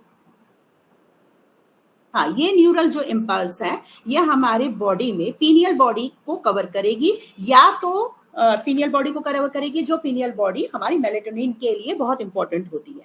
यहाँ डार्कनेस जो है जब रेटिनल गैंग्लियनिक सेल्स के थ्रू RST को जाती है तो ये SCN लाइट के कारण से इनहिबिट करती है मेलेटोनिन सिक्रीशन को। ये मेलेटोनिन सिक्रीशन जब इनहिबिट होता है तो मेलेटोनिन अपना फंक्शन नहीं कर सकता, जो कि हमने सर्केडियन साइकिल में देखा कि मेलेटोनिन का रोल बहुत ज्यादा है। जैसे ही लाइट पड़ना बंद हो जाता है हम डार्कनेस का फील करते हैं। ये रेटिनल गैंग्लियनिक सेल जो कि एक इलेक्ट्रोमैग्नेटिक इम्पल्स न्यूरल इम्पल्स में कन्वर्ट करके RST को सेंड कर रही थी, वो SCN के माध्यम से नहीं पहुंच पाती है और SCN अब जो इनहिबिटरी एक्शन दिखा रहा था वो पीनियल बॉडी के ऊपर नहीं दिखा पाता और वो एक तरीके से स्टिमुलेटरी एक्शन दिखा देता है जिसके कारण से मेलेटोनिन सिक्रीट हो जाता है। ये मेलेटोनिन आगे चल करके ट्रिप्टोफेन चूंकि इसका जो ओरिजिन होता है ट्रिप्टोफैन के थ्रू होता है, ये CSF के थ्रू ब्लड में कवर किया जाता है और ब्लड के थ्रू होल बॉडी में जाकर ये अलग अलग रिएक्शंस अपने एक्शंस करते हैं, जो अलग अलग बॉडी में इसके विसरल एक्शंस होते हैं, ये मेलेटोनिन करता है। मतलब ये हुआ कि डार्कनेस जो है वो मेलेटोनिन को इंड्यूसर होता है और जो लाइट होती है वो मेलेटोनिन को इनहिबिट करती है। Madam next slide. एक तरीके से मेलेटोनिन जो है ये हमारे जो रात्रिचर्या, जो कि डार्कनेस के कारण से होने वाले बॉडी में चेंजेस का ऑसिलेटर होता है। इसको हम इंटरनल ऑसिलेटर कहते हैं। इंटरनल ऑसिलेटर इसलिए क्योंकि इसके बहुत से ऐसे कार्य हैं जो कि शरीर को एक सात्म्यता, एक आराम देने के लिए बहुत जरूरी है, क्योंकि दिनचर्या में हमने बहुत एक्टिविटी की, अब इसके बाद हमें रात्रि में थोड़ा सा आराम भी करना है। तो यहाँ पर हम देख सकते हैं कि मेलेटोनिन के कई फंक्शंस मैंने बताए हैं, जिसमें melatonin is a hormone that our brain produces in response to darkness. It helps with the timing of our circadian rhythm, जो 24 इंटरनल क्लॉक है उसको मेंटेन करता है। Being exposed to light at night can block melatonin production. अगर हमने night के दौरान ही light on रखा, जिसको कि आज की डेट में बहुत अच्छा एक मैटर है, रिसर्च करने का भी मैटर है, जिसको कहते हैं लाइट पॉल्यूशन। लाइट पॉल्यूशन का मतलब दिन भर में हमें सनलाइट मिलती है, जब सनसेट के बाद में थोड़ा सा डार्कनेस आता है तो हम वापस लाइट में आ जाते हैं।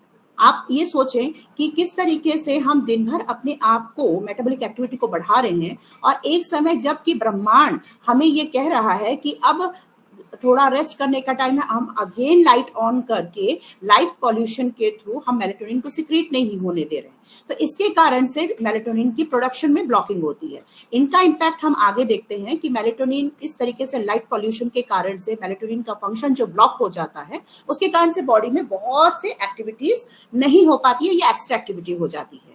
नेक्स्ट पॉइंट है, melatonin is a hormone produced in the pineal gland that has an important role in the sleep, immune, neurologic, psychiatric, metabolic and endocrinological function, cardiac, autonomic regulations and even cancer risk में भी बहुत बड़ा role है melatonin के blocking का।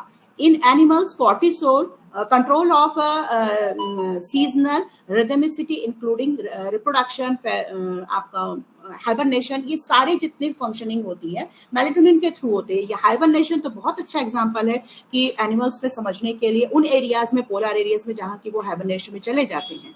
और plants में ये बहुत अच्छा आपको मिलेगा, जो कि प्लांट्स की अगेंस्ट एंड ऑक्सीडेटिव स्ट्रेस के लिए मेलेटोनिन बहुत इंपॉर्टेंट होता है। उनमें भी मेलेटोनिन सिक्रेट होता है जो कि एक अगेंस्ट ऑक्सीडेटिव स्ट्रेस के लिए उनको डिफेंड करता है। नेक्स्ट स्लाइड में।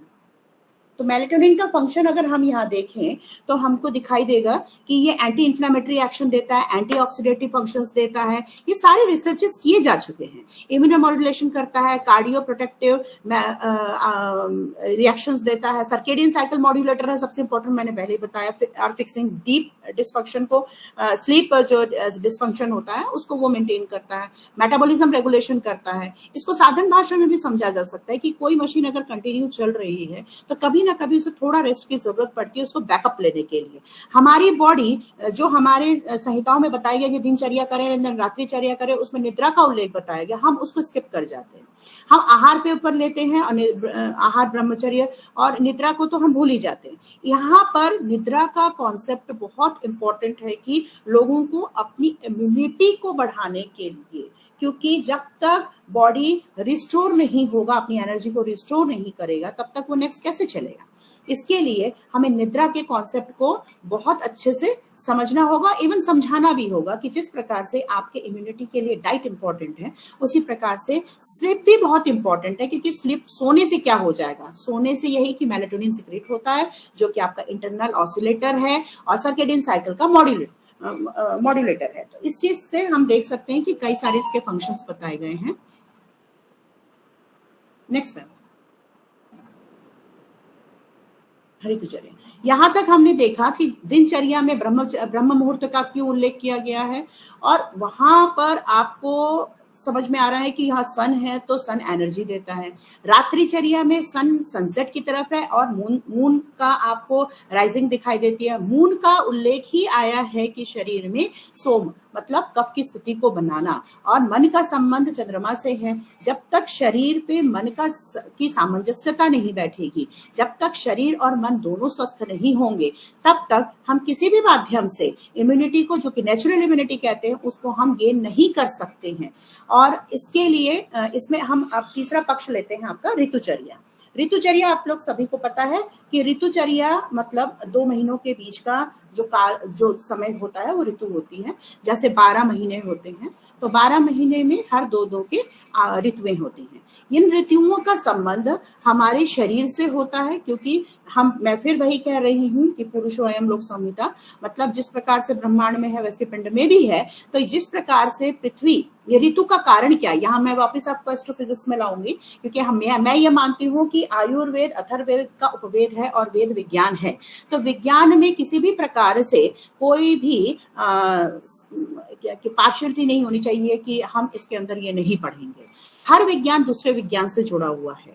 अगर मैं फोटोसिंथेसिस बोलूं तो उसमें फिजिक्स भी है, केमिस्ट्री भी है, बायो भी है। इसी प्रकार से आयुर्वेद में भी बहुत सारी चीजें जुड़ जाती, क्योंकि ये वेद है और विज्ञान है ये। तो ऋतुचर्या में, नेक्स्ट स्लाइड में, हाँ, ऋतुचर्या में हमने ये देखा कि ऋतु होता कैसे। ये हम थोड़ा सा एस्ट्रोफिजिक्स में आएंगे कि ऋतु बनती कैसे है। इसका जो रोटेटर रिवॉल्यूशनरी मूवमेंट है, जो अर्थ का सन के चारों तरफ है, उसके कारण से 6 ऋतुएं बनती हैं। हम ये जानते हैं समर सॉलिस्टिक होता है, विंटर सॉलिस्टिक होता है, स्प्रिंग ऑटम होता है। लेकिन हम जिस एरिया में रहते हैं, जो कि हमारा साउथ ईस्ट एशिया का पार्ट बनता है, यहाँ पर हमें 6 ऋतुएं मिलती है। बहुत जगह पर 4 मिलती है, बहुत जगह पर केवल 2 ही मिलती है, डे एंड नाइट। आप इस चीज को समझे कि हम जिस एरिया में रह रहे हैं वहां के लैटिट्यूड्स एंड लॉन्गिट्यूड के हिसाब से हमें 6 ऋतुएं मिलती हैं। अर्थात हमें हर बार 2 महीने के लिए अडेप्टेशन को जाना पड़ता है। हर 2 महीने में अडेप्ट होती है स्पेशल टेम्परेचर पे, स्पेशल टाइप के पीएच पे। हमें हर बार उसको अपनी बॉडी को रिनोवेट करना पड़ता है। और हमें जो नेचर है, प्रकृति है, 6 बार समय देती है। इसे हम इसको समझने के लिए और इसको अपने आत्मसात करने के लिए हमें हमारे आचार्यों ने कि किस तरीके से हम अपने आप को मैनेज कर सकते हैं इन 6 ऋतुओं में। हर 2 महीने में ऋतु चेंज हो जा रही है, पर टेम्परेचर चेंज हो रहा है, पीएच चेंज हो रहा है। इसको समझने के लिए उन्होंने तत्सम अध्याय में बहुत अच्छे तरीके से हमें ऋतुचर्या का पूरा कॉन्सेप्ट समझाया है। Next slide. यहाँ पर आप देखेंगे कि जो हमने ऋतुएं कहनी है, उन ऋतुओं के माध्यम से हम कुछ महीनों के नाम जानते हैं जिसके हिसाब से हैं। यहाँ थोड़ा सा मैं इंट्रोड्यूस कर दूंगी आपको कि बसंत ऋतु के अंतर्गत हम आमतौर पर बसंत, ग्रीष्म, वर्षा, शरद, हेमंत, शिशिर ये हम मानते हैं। इसके हिसाब से हम ऋतुओं को लेते हैं। इसके अंतर्गत हमारे पास महीने बताए गए हैं, जिसको हम चैत्र, वैशाख, ज्येष्ठ, आषाढ़, श्रावण, भाद्रपद, आश्विन, कार्तिक, आघन, पोष, माघ और फाल्गुन लेते हैं, जो कि मार्च से लेकर टू मार्च के बीच में होता है। और हमारा जो ऋतुओं की परंपरा है, जो कि साउथ ईस्ट एशिया में है, वो इसी से इस सीक्वेंस पे चलती है, क्योंकि इसके ऊपर भी बहुत अच्छा कैलकुलेशन या गणनाएं बताई गई हैं। ये चंद्र राशि के हिसाब से बताई गई है, ऐसे सूर्य राशि के हिसाब से भी बताई जाती है। राशि का अर्थ होता है मान। तो यहाँ पर चंद्रमा के मान के हिसाब से बताया गया है कि चैत्र और वैशाख में हमारा बसंत ऋतु पड़ता है, ज्येष्ठ और आषाढ़ में ग्रीष्म ऋतु पड़ता है, आषाढ़ सावन में वर्षा पड़ती है और शरद पड़ती है भाद्रपद आश्विन में, कार्तिक और पौष में हेमंत और शिशिर ऋतु पड़ती है आपके माघ और फाल्गुन में पड़ती है। फिर हमारा चैत्र स्टार्ट होता है। एक छोटा सा पॉइंट में यहाँ बता के कि चैत्र महीना हम इसलिए कहते हैं क्योंकि चित्रा नक्षत्र है, 27 नक्षत्र होते हैं। 27 नक्षत्र में जो चित्रा नक्षत्र है उसमें जब पूर्णिमा होती है तब चैत्र कहलाता है। इसी प्रकार से इनके नाम है कि विशाखा नक्षत्र में होगा तो वैशाख होगा, अगर ज्येष्ठा नक्षत्र में पूर्णिमा हुई तो ज्येष्ठ होगा। इस कॉन्सेप्ट को समझना जरूरी है, इसको याद करना बहुत आसान है। और इस तरीके से अगर हम इस कॉन्सेप्ट को लेते हैं तो हम आगे उत्तरायण और दक्षिणायन को के कॉन्सेप्ट को समझ पाएंगे, क्योंकि यहाँ भी एस्ट्रोफिजिक्स लग रहा है। नेक्स्ट स्लाइड में यहाँ पर हम अब देखते हैं कि हमारा जो बॉडी है, हमारा जो शरीर है, ये शारीरिक शक्ति को, अभी मानसिक तो बात हुई हमारी, ब्रह्म मुहूर्त के लिए बात हुई, मेलाटोनिन के लिए हुई, इसी प्रकार से शारीरिक शक्ति के लिए भी हमें कुछ ऋतुओं में बताए गए हैं, जो कि हमारा त्रिदंड है वात पित्त कफ, इनका अपना एक रेगुलेटरी सिस्टम होता है, जिसको कि हम कहते हैं प्राकृतिक वातावरण। ये जो आंतरिक वातावरण, ये जो आंतरिक वातावरण है हमारा, जो कि वात पित्त के सामंजस्य से स्थापित हुआ है, ये हर 2 महीने के ऋतु में बदलाव आने पर थोड़ा सा अप डाउन होता है। इसको समझने के लिए हमें अच्छे से पता है कि वात जो होता है उसका संचय, प्रकोप और शमन ग्रीष्म वर्षा शरद में होता है, और पित्त का वर्षा शरद हेमंत में, और कफ का हेमंत ग्रीष्म में हो जाता है।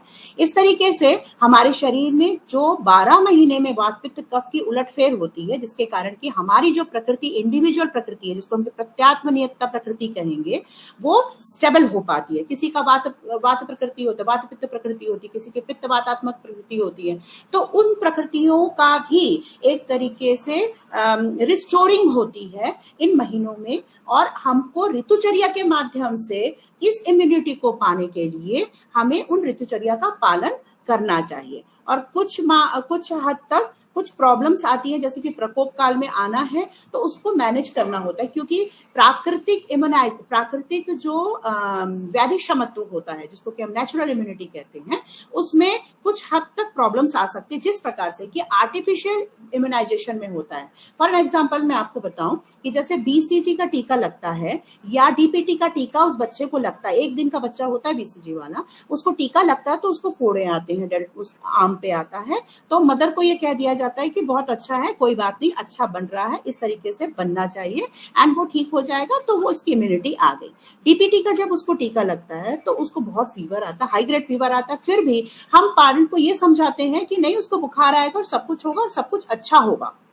तो पूरा परिवार उस छोटे से बच्चे के उस दर्द को सहन करता है, क्योंकि उसकी इम्यूनिटी बहुत अच्छी होती है और उसके लिए किसी प्रकार का कोई मेडिकेशन का काम नहीं किया जाता, या कोई परेशान नहीं होता। इसी प्रकार से जब नेचुरल इम्यूनिटी बॉडी गेन करती है तो उस पर भी कहीं हद तक कुछ प्रॉब्लम्स आती हैं। फॉर एग्जाम्पल, अगर वो कफ प्रधान प्रकृति का पुरुष है, बच्चा है, तो ऑब्वियसली बाल्यकाल में कफ की प्रकृति बनती है। इसी प्रकार से शिशिर ऋतु में भी, हेमंत शिशिर ऋतु में भी कफ का संचय होता है और बसंत में प्रकोप होता है। तो उस कफ प्रधान प्रकृति के जो शिशु है, बसंत काल में कहीं ना कहीं उसको नेचुरल इम्यूनिटी गेन करते समय कहीं ना कहीं कुछ असुविधा होगी बच्चे को लेकर, जैसे सर्दी ज्यादा हो जाएगी, कफ का प्रकोप होगा, स्किन में कुछ प्रॉब्लम हो सकती है। तो उस बच्चे की वो नेचुरल इम्यूनिटी बूस्टिंग हो रही है, उसमें भी हमें पेशेंट को ये समझाना चाहिए कि ये उसकी नॉर्मल है, इसको आप थोड़ा सा प्रमोट करें और उन चीजों से बचें जो कि उसके प्रकोप को शमन की तरफ ना ले जाते हुए प्रसर की तरफ ले जाएगा, तो फिर वो सुश्रुत के व्याधियावस्था का काल चला जाएगा। लेकिन अगर ये प्रकोप के बाद में स्वतः शमन की स्थिति को चला जाता है, जो कि चरक के अनुसार है, स्वस्थता को बताएगा, तो वो उसके नेचुरल इम्यूनिटी को सेव करेगा, नेचुरल इम्यूनिटी को बूस्ट करेगा। यहाँ पर प्रॉब्लम होती है कि हम उनके नेचुरल इम्यूनिटी के लिए पेरेंट्स को एजुकेट ही नहीं करते कि ये जो स्थिति है बच्चे की, ये चलेगी, क्योंकि ये कवच प्रकृति का बच्चा है प्रधानता का, इसकी धारणा शक्ति, स्मृति शक्ति बहुत अच्छी होगी, इसकी शारीरिक शक्ति बहुत अच्छी होगी। आप इसको थोड़ा सा पेशेंस रखें और बच्चे को ये चीजें ना दे जो हमारी ऋतुचर्या के हिसाब से बताई गई है, हम नहीं लेंगे वो चीजें। तो ऋतु के हिसाब से जैसे ही बसंत ऋतु चली जाएगी, शमन अपने आप हो जाएगा। यहाँ पर हमें नेचुरल बूस्टिंग के लिए थोड़ा सा प्रैक्टिस आयुर्वेद की तरफ से करना है, क्योंकि मॉडर्न में ये कॉन्सेप्ट ही नहीं है नेचुरल इम्यूनिटी के लिए, वो आर्टिफिशियल इम्यूनिटी को सबसे ज्यादा वैल्यू देते हैं। यहाँ पर हम जो ऋतुचर्या देखते हैं, तो ऋतुओं को हम 2 भागों में बांटते हैं, क्योंकि हम किस प्रकार से इम्यूनिटी को बूस्ट कर पाएंगे। तो 2 भागों में बांट दिए, जिसको कहते हैं आदान काल और विसर्ग काल। हमें अच्छे से पता है कि जो आदान काल की स्थिति बनती है वो उत्तरायण की होती है, जो मकर संक्रांत से लेकर के कर्क संक्रांत के बीच में होती है। इसी प्रकार से जब कर्क संक्रांत से हम मकर संक्रांत की तरफ जाते हैं तो हमारा विसर्ग काल की स्थिति बनती है, जो वर्षा शरद हेमंत की बनती है। Next ma'am. नेक्स्ट स्लाइड में आप बहुत अच्छे से देख सकते हैं कि जो हम ऋतु के हिसाब से, माने ऋतु के अनुसार जो हम अपनी इम्यूनिटी बूस्टिंग करेंगे, वो दो तरीके से दो भागों में डिवाइड होती है। एक होती है उत्तरायण और दक्षिणायन। उत्तरायण की जो स्थिति बनती है वहां पर शिशिर, बसंत और ग्रीष्म, एंड देन दक्षिणायन की जो स्थिति बनती है वर्षा, शरद, हेमंत। यहाँ हमें अच्छे से पता है कि उत्तरायण के आदि में और दक्षिणायन के अंत में उत्तम बल की स्थिति बनती है, और उत्तरायण के अंत में और दक्षिणायन के आदि में जो सबसे लोअर कैटेगरी, लोअर इम्यूनिटी बनती है। इस समय ओज की स्थिति बहुत ही हीन होती है, क्योंकि यहाँ पर सूर्य का बल उत्तरायण में बढ़ता है, इसलिए हमारी जो बल का जो पावर है, जो स्ट्रेंथ है, शारीरिक बल जिसको कि हम कफ कहेंगे, उसका बल घट जाता है। और जैसे ही हम दक्षिणायन की तरफ आते हैं, जो कि आपका कर्क संक्रांत से मकर संक्रांत की तरफ जाता है, वहां पर ये बूस्टिंग को प्राप्त करता है। धीरे धीरे वर्षा ऋतु से, शरद से, हेमंत से ये वृद्धि को प्राप्त करता है। शिशिर में भी थोड़ा अच्छा होता है, हम मानते हैं बहुत अच्छा नेचर बनता है। देन नेक्स्ट मैम, ये आपको बल और स्ट्रेंथ को बताता है। इसी प्रकार से जो ब्रह्मांड में चेंजेस आते हैं, जो हमारे शरीर में चेंज आए या हमारे बाहर जो पेड़ पौधों में चेंजेस आ रहे हैं, वो आप अच्छे से देख पा रहे हैं कि आदान काल में तिक्त, कसाय, कटुरस का उल्लेख उत्पत्ति होती है। वर्षा, शरद, हेमंत में अम्ल, लवण और मधुर की उत्पत्ति होती है। और अम्ल, लवण, मधुर हम अच्छे से जानते हैं कि ये कफ के लिए होते हैं। और इस प्रकार से हम उस काल के हिसाब से हम अपने आप को ऋतुचर्या के माध्यम से अपनी इम्यूनिटी को बूस्ट कर सकते हैं। इसके बाद के स्लाइड्स, यहाँ पर आपको हेमंत, बसंत का आपको ऋतुचर्या अच्छे से पता है। मैडम आप 34 स्लाइड में ले लीजिए। 34, हाँ 34 स्लाइड में, 34 नीचे में। यहाँ पर आप, यहाँ तक आपने देखा कि जो ऋतु है वहां पर हमारे पास हर 2 महीने में एक different temperature and different pH मिलता है। पीएच का मतलब होता है जो हमारे रस के माध्यम से हम उसको शो कर सकते हैं कि जो लवण, अम्ल और मधुर का काल होता है वो विसर्ग में, अदर का तिक्त, कसाय हमें आदान में मिलता है। तो उस समय पे पेड़ पौधों में भी स्थिति बनती है। यही चीज आप वर्षा ऋतु में आराम से देख सकते हैं कि वर्षा ऋतु में अम्ल की स्थिति बहुत अच्छी होती है। तो अगर किसी पेशेंट को जो कि वर्षा का काल है और ये वात का प्रकोप काल है और पित्त का संचय का काल है, अगर ये मनुष्य में किसी कारण से हाइपर एसिडिटी की स्थिति, अम्ल पित्त की स्थिति बनती है, या फिर पित्तांत की स्थिति, पित्त की स्थिति बनती है, तो वो हमें सामान्य स्थिति को देखते हुए कि क्या ये प्रकोप का काल है, कि ये शमन अपने आप हो जाएगा, या ये व्याध्यावस्था का काल है, इसको देखते हुए, उसकी हिस्ट्री टेकिंग लेते हुए हमें इसको आगे करना चाहिए। यहाँ पर जो मैं आपको बता रही हूँ ये सब काल के परिप्रेक्ष्य में बात हो रही है, क्योंकि काल बहुत इंपॉर्टेंट होता है जिसको हम नजरअंदाज कर देते हैं। नेक्स्ट आता है आपका ऋतु संधि चर्या।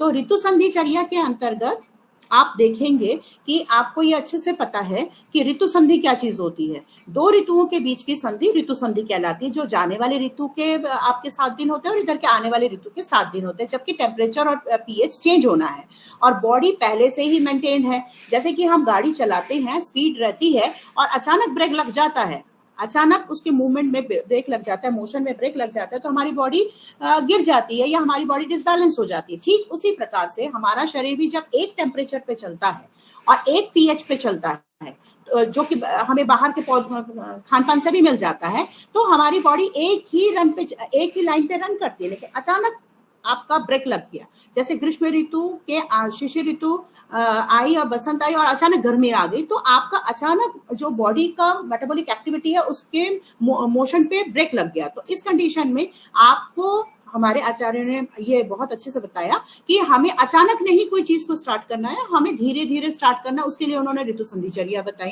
कि किस तरीके से हमको लेना चाहिए, किस तरीके से एक ऋतु बदलती है, दूसरी ऋतु आती है, तो किस तरीके से हमको ऋतुओं के हिसाब से सात्म्यता लानी होती है। हमारे आयुर्वेद में, हमारे संहिताओं में दिनचर्या का उल्लेख है, रात्रिचर्या का उल्लेख है, ऋतु का उल्लेख है, लेकिन ऋतुचर्या का उल्लेख है, बट ऋतु संधिचर्या का उल्लेख कहीं भी नहीं मिलेगा। ऋतु संधिचर्या का उल्लेख उन्होंने एक बार बोल दिया कि आपको इस तरीके से डाइट को मेंटेन करते हुए चलना है और लेते हुए चलना है। यहाँ पर सिर्फ हमें लोक में कुछ रिचुअल्स मिलते हैं जिसमें कि हमको ये लिखता है कि हाँ ऋतु संधिचर्या है, जैसे कि हम नवरात्रों में करते हैं या चतुर्मास में करते हैं। चतुर्मास बहुत अच्छा है कि जो जैन परंपरा बहुत अच्छे से, जैन धर्म बहुत अच्छे से फॉलो करते हैं, और में ये ऋतु चतुर्मास का भी उल्लेख किया जाता है। ऋतु चतुर्मास आपका जो स्टार्ट होता है वो श्रावण के कार्तिक से स्टार्ट होता है, श्रावण से लेकर कार्तिक के बीच में। तो ये 4 ऋतुएं होती है जिसमें कि हम उस समय पे चतुर्मास का उल्लेख चतुर्मास बताया गया। चतुर्मास का उल्लेख क्यों बताया गया? क्योंकि इस टाइम पे अगर आप देखें तो वर्षा ऋतु का ही सबसे ज्यादा आपका काल दिखेगा। बाकी तो आपके वर्षा के पहले ग्रीष्म का थोड़ा सा और इधर शरद का थोड़ा सा मिलेगा, बट वर्षा का प्रमुख रहता है। और वर्षा के समय में पानी बहुत रहता है, बाहर अम्लता बहुत रहती है, इसी प्रकार से शरीर में भी अम्ल के भाव बहुत बनते हैं और इसी प्रकार से मन पे भी थोड़ा सा तम के भाव आ जाते हैं। तो इस स्थिति में शरीर और मन दोनों की इम्यूनिटी को बना के रखने के लिए ये रिचुअल बताए गए हैं, जिसमें कि आप किस तरीके से खान पान करना है, क्या चीजें आपको छोड़ देनी है, जमीन के नीचे की चीजें छोड़ देनी है, साग पत्ती ये सब छोड़ देने होते हैं। इसी प्रकार से मन के लिए जो एक्टिविटीज बताई गई है उसमें आपको बताया गया कि आप पूजा पाठ कीजिए, त्योहार व्यवहार। क्यों? क्योंकि उस समय पे जिस प्रकार से ब्रह्मांड में तम की स्थिति बनती है उस प्रकार से मन पे भी तम की स्थिति बनती है, और उससे लड़ने के लिए, सात्विकता को बनाए रखने के लिए, तो हम डिप्रेशन में जाएंगे, और सात्विकता को बनाए रखने के लिए हमें ये सारे रिचुअल्स करने पड़ते हैं। नेक्स्ट स्लाइड में, नेक्स्ट स्लाइड, हाँ नेक्स्ट स्लाइड में। यहां पर आपने देखिए कि नहीं मैडम, उसके पहले वाला 37 में, हाँ यहाँ पर देखिए कि ऋतु संधि में जो एक ऋतु से दूसरे ऋतु में हम किस प्रकार से आहार को यूज कर सकते हैं, तो उसमें आपको पादांशिक क्रम का उल्लेख आपको मिलेगा। चरक ने ये बता भी दिया, उन्होंने हर चीज बताई है, बस हम समझने में या तो लेट कर रहे हैं या तो हम उसे डिकोड नहीं कर पा रहे कि वो बोलना क्या चाहते हैं। तो फर्स्ट ऑफ डे कि आप किस तरीके से वो चीज को करेंगे, तो 7 डेज है, 15 डेज का या 14 डेज का टाइम बनता है, जिसमें फर्स्ट डे आप 1 भाग आगामी ऋतु का लेते हैं और 3 भाग वर्तमान ऋतु जो अभी चल रही है उसका लेंगे।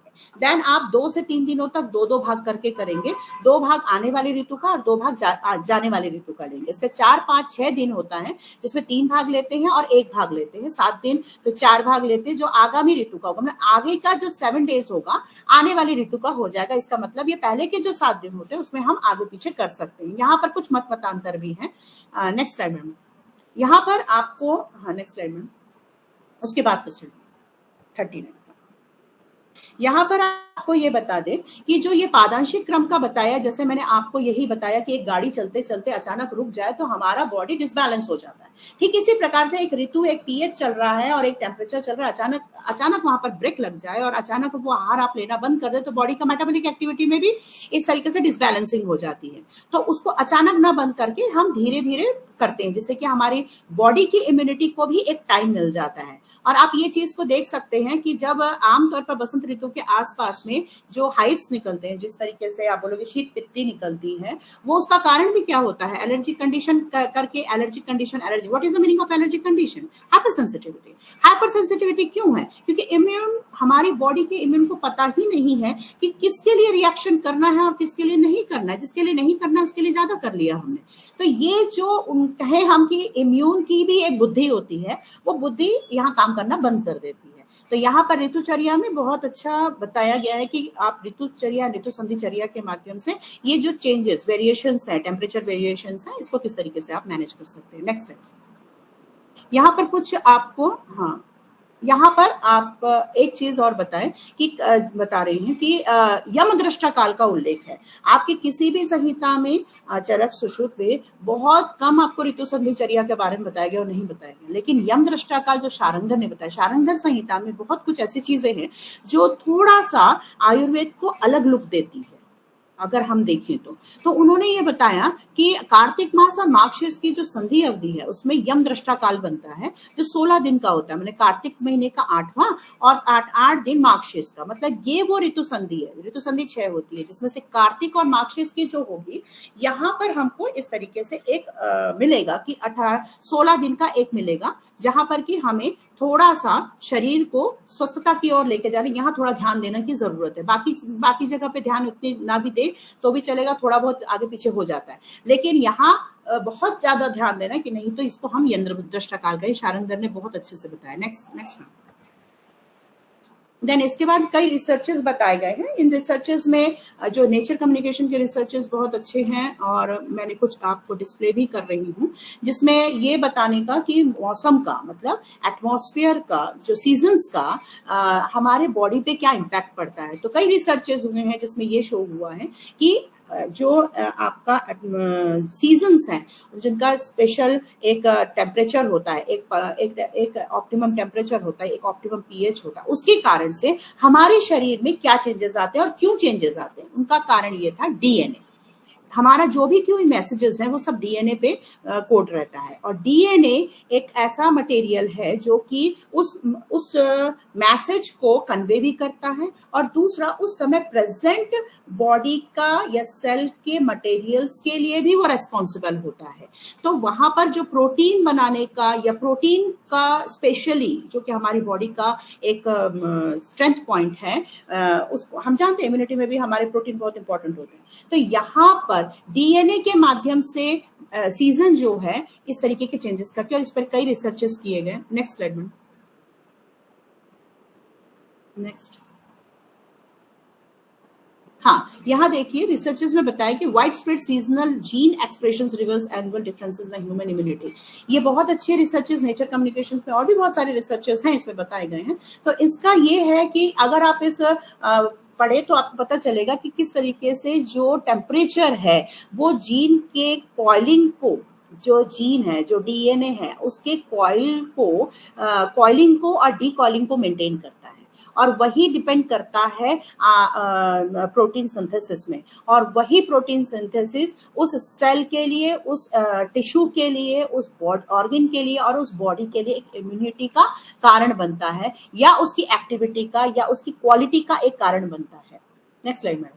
इसमें उन्होंने बहुत अच्छे से बताया है कि किस तरीके से सीजनल वेरिएशंस जो हैं जीन के एक्सप्रेशंस को चेंज करते हैं। वही हमने कहा कि ऋतुचर्या के अंतर्गत किस प्रकार से टेम्परेचर चेंज होता है और हमको क्या क्या चर्याएं करनी चाहिए, हमें क्या कार्य करना चाहिए, क्या खाना चाहिए, जिसके कारण से जीन के एक्सप्रेशंस में जो भी चेंजेस आएंगे और वो कंफर्टेबल होंगे और उनको रॉ मटेरियल्स भी मिलेगा। यहाँ पर ह्यूमन सीजनलिटी का बहुत अच्छे से बताया है, बायोएक्स का एक रिसर्च है। Then next ma'am.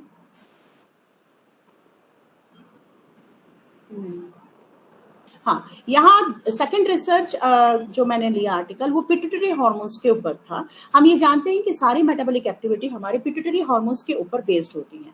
तो यहाँ पर जो भी कुछ हमने देखा कि हमारा जो हार्मोनल लेवल है वो भी सन के लाइट के प्रेजेंट एंड एब्सेंट पे डिपेंड करता है।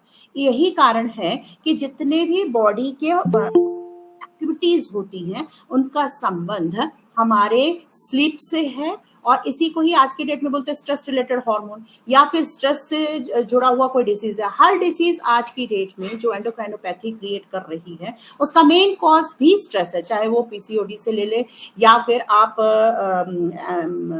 डायबिटिक्स तो है ही है। ये बहुत सारी चीजें जिसको कि हमने स्ट्रेस रिलेटेड कर दिया है। क्यों कर दिया है? क्योंकि उससे रिलेटेड जो हार्मोन्स हैं जो कि इनहिबिट कर दिए गए हैं हमारे लाइट के कारण, लाइट पॉल्यूशन के कारण से वो एक्टिविटी नहीं हो पाते हैं या वो कम एक्टिविटी करते हैं, जिसके कारण उससे रिलेटेड जो ऑर्गन्स है वो ठीक से काम नहीं कर पाते हैं। इसमें आपका ACTH का बताया हुआ है। Next slide.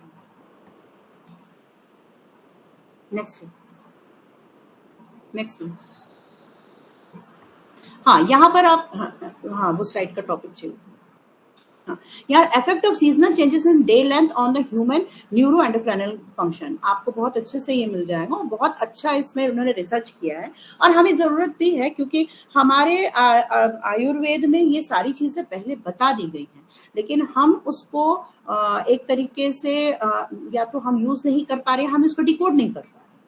लेकिन हम ये कहते हैं कि हमारा शरीर एक है, देखने का नजरिया और अलग अलग है। उनका देखने का नजरिया ऐसा है, हमारा देखने का नजरिया वात पित्त कफ है। तो लेकिन वो तो घटना एक ही पिंड के ऊपर हो रही है। तो effect of seasonal changes in day length, ये बताया गया कि जो डे लेंथ है, जैसे विंटर में डे लेंथ कम हो जाती है, समर में डे लेंथ ज्यादा हो जाती है।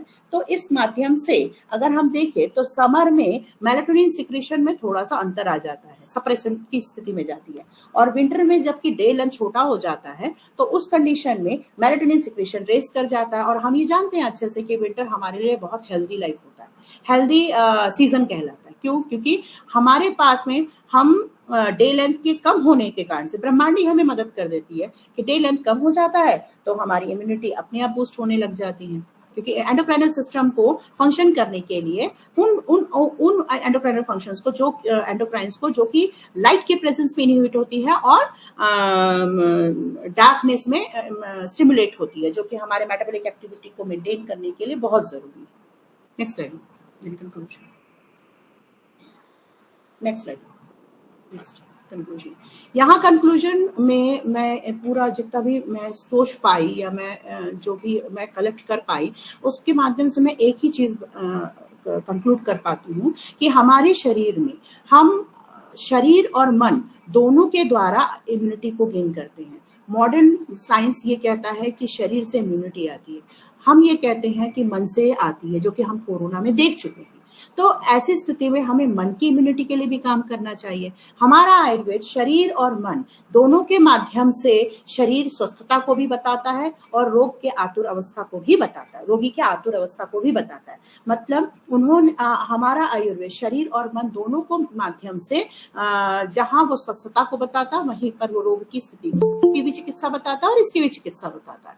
अब यहाँ पर जो हम कंक्लूड कर पाते हैं कि हमारा शरीर जो है solar day and night, and जो हमारे शरीर के अंदर होने वाला बायोलॉजिकल डे एंड नाइट जब तक इक्विलिब्रियम नहीं होगा, यत पिंडे तत् ब्रह्मांडे, जब सोलर डे एंड नाइट हो रही है तब हमारे बायोलॉजिकल डे एंड नाइट को होना पड़ेगा उन एक्टिविटीज को प्रमोट करने के लिए जो कि स्वास्थ्य को बनाए रखे और उसके कारण से इम्यूनिटी को हम आगे तक नेचुरल इम्यूनिटी को मेंटेन कर सकते हैं, जिससे एक्वायर्ड इम्यूनिटी की संभावनाएं कम हो जाती हैं। इसका सबसे ज्यादा जो की है, मतलब इसका सबसे ज्यादा एक इम्पॉर्टेंट फैक्टर है वो हमारा इंटरनल ऑसिलेटर होता है, जो हमारे वात पित्त कफ के जो साइकिल्स होते हैं, जो ऋतुओं के माध्यम से मेंटेन किए जाते हैं, जो हमारी प्रकृति, जो प्रत्यात्म नियतता प्रकृति है उसको मेंटेन करती है, जिसपे काल नियतता प्रकृति भी इंपॉर्टेंट हो जाती है। उनको समझने के लिए हमें दिनचर्या, ऋतुचर्या, ऋतु संधिचर्या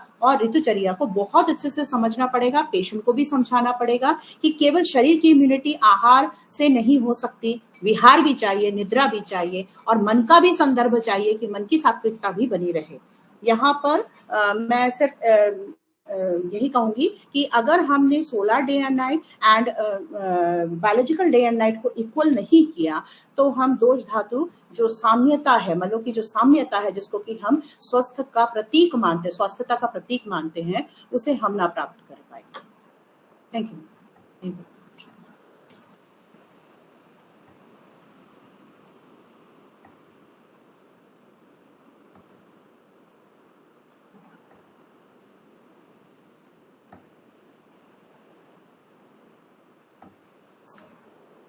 बहुत बहुत धन्यवाद डॉक्टर साहब। मीन्स इतना बढ़िया लेक्चर था, मैंने अपने सारे ग्रुप में फिर से भी एक बार मैसेज डाला।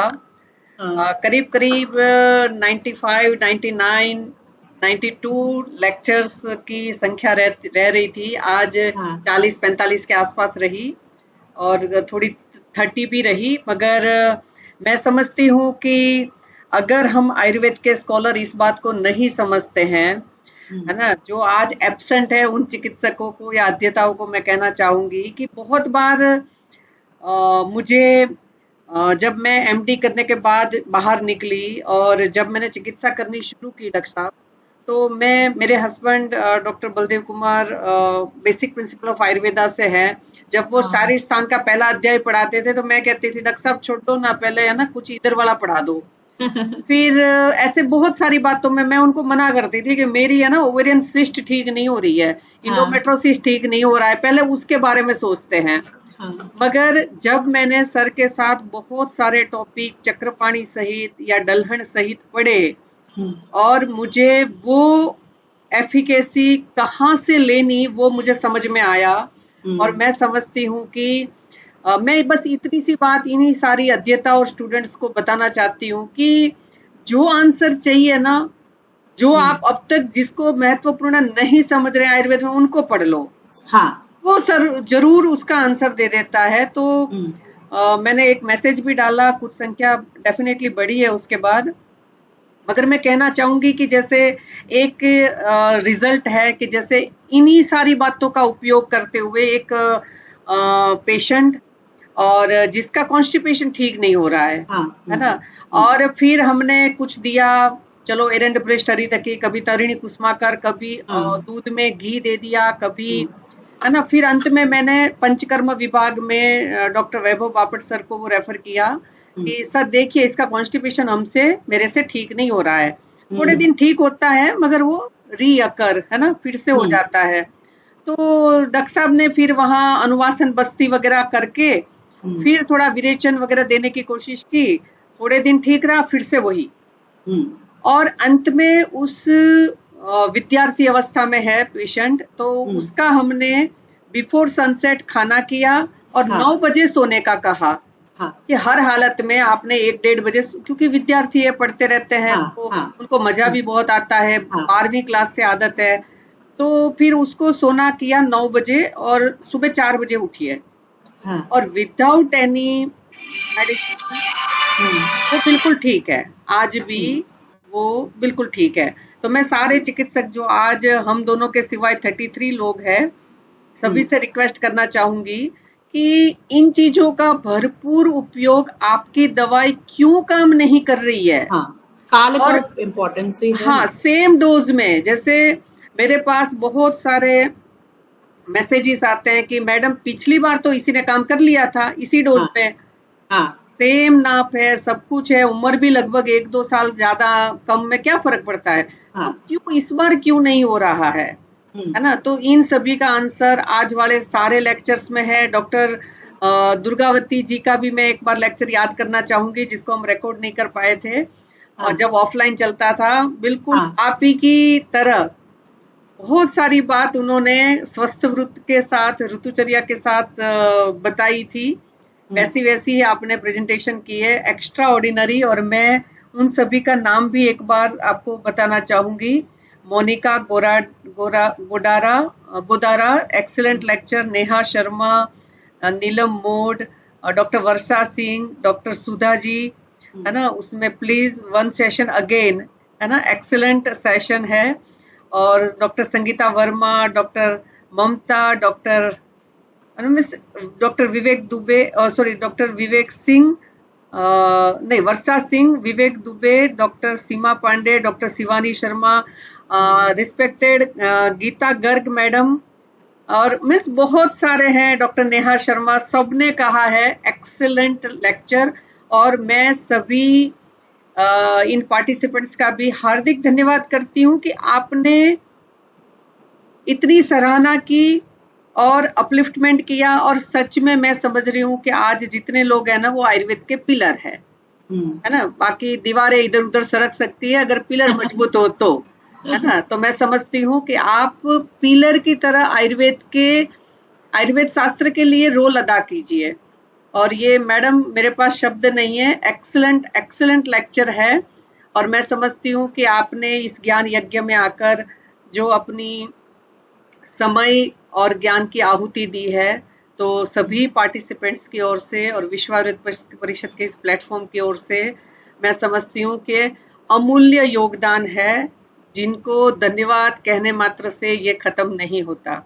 और जो मैं सोच रही हूँ कि भाई 2015 में जो प्राचीन भारत में जो शिक्षा व्यवस्था निःशुल्क थी, उस उद्देश्य को लेके हम चले थे कि आज भी ये निःशुल्क होनी चाहिए। और उस निःशुल्क अद्वितीय ज्ञान का कदर करने वाले लोग पैदा होने चाहिए, कदरदान होने चाहिए कि नहीं हर चीज का जब हम पेमेंट करेंगे तभी वो अच्छी नहीं होती है। नहीं, हाँ। हो भी सकती है, अगर जब कोई वैसे ही मिलती है तो हमें देने वाले का उस योगदान को सिरोधार्य करना चाहिए और कहीं ना कहीं उसकी कीमत समझनी चाहिए। तो मैं समझ रही हूँ ये ऐसा ही एक लेक्चर था जो अनेक प्रकार के रोगियों में, आज की लाइफस्टाइल रोगियों की इतनी ज्यादा खराब है सबसे और ज्यादा है। वो उसको समझना भी नहीं चाहते, हाँ। है ना, कि अच्छा मेरे रात को 1-1:30 बजे सोने से ये भी परिवर्तन होते हैं, ऐसे कैसे, है ना, भाई मेरी बड़ी बहन तो मुझसे 5 साल बड़ी है और ऐसे ही जी रही है तो उसको क्यों कुछ नहीं हो रहा है ना। तो इस तरीके से बहुत सारे क्वेरीज आती है और मैं समझती हूँ कि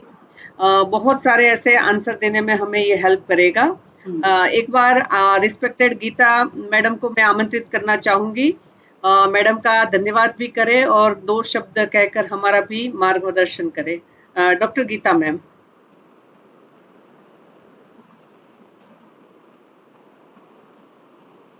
हेलो गीता मैम, एक मिनट में देख लूं मैम है।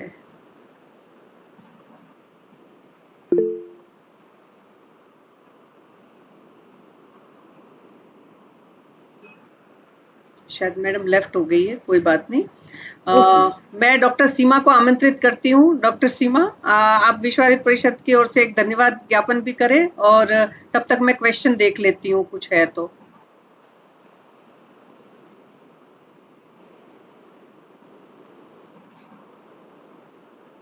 डॉक्टर पूनम जी बहुत बहुत धन्यवाद और डॉक्टर किमाया आपका भी धन्यवाद, जो डॉक्टर चंद्रकला जी आपका धन्यवाद।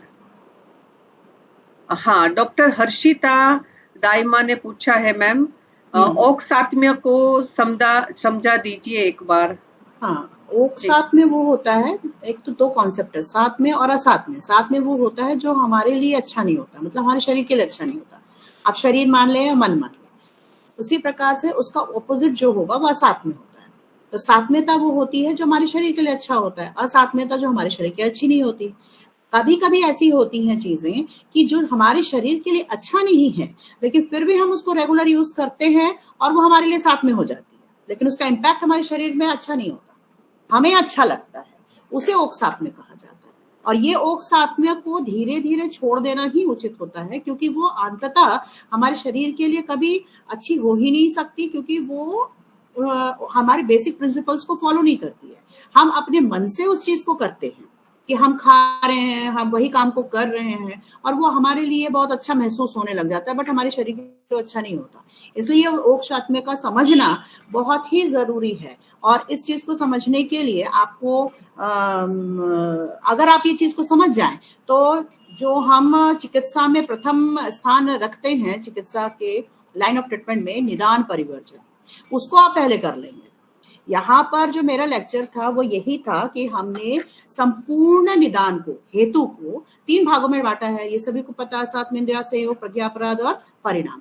हर कोई प्रज्ञापराध जो कि धीधृति स्मृति का अपराध है, वो से प्रज्ञापराध मिथ्या योग। असात्म्य इंद्रिय संयोग में हमने तीनों को लिया हुआ है, जो कि हमारे पंच जो इंद्रियों का अयोग, अतियोग, मिथ्या योग होता है, उसके कारण से होने वाली भी व्याधियां हमें अच्छे से पता है, हमें प्रज्ञापराध से होने वाली भी व्याधियों का पता है, बट काल से होने वाले उसके अति मिथ्या को ही हम नहीं समझ पाते। और काल का अर्थ केवल ये नहीं होता कि ऋतु के अनुसार काल हो, काल तो दूसरे अर्थों में भी लिया जा सकता है, जो कि हमारा वय भी होता है, हमारा अहोरात्रि होती है, हमारा ऋतु के हिसाब से काल बनता है, मासिक काल जो बनता है वो भी काल बनता है। तो काल तो सर्वव्यापी है, तो काल को ही तो प्रधान मानना चाहिए।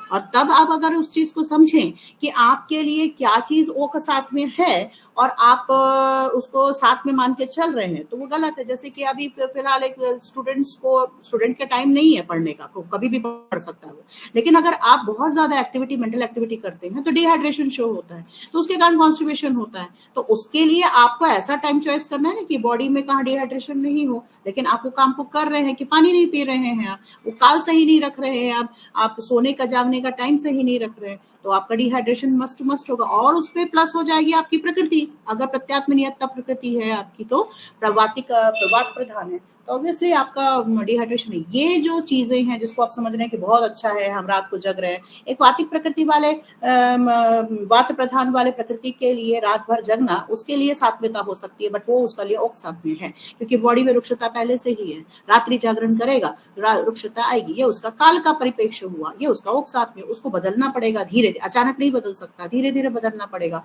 फिर सोना पड़ेगा रात को, सुबह देर जल्दी उठना पड़ेगा, तो इससे उसकी सात्विकता भी बनी रहेगी, उसका मानसिक स्थिति भी अच्छी बनी रहेगी। ओक साथ में मानसिक रूप से और शारीरिक रूप से ऐसा है। जी डॉक्टर साहब, बहुत बहुत धन्यवाद। डॉक्टर नेहा शर्मा ने पूछा है मेलाटोनिन वाला कॉन्सेप्ट फिर से बताइए। हाँ, मेलाटोनिन वाले में कॉन्सेप्ट में ये है कि मेलाटोनिन जो है वो पीनियल बॉडी से निकलती है। अब मेलाटोनिन का जो हार्मोन, इसको डार्कनेस का हार्मोन कहते हैं।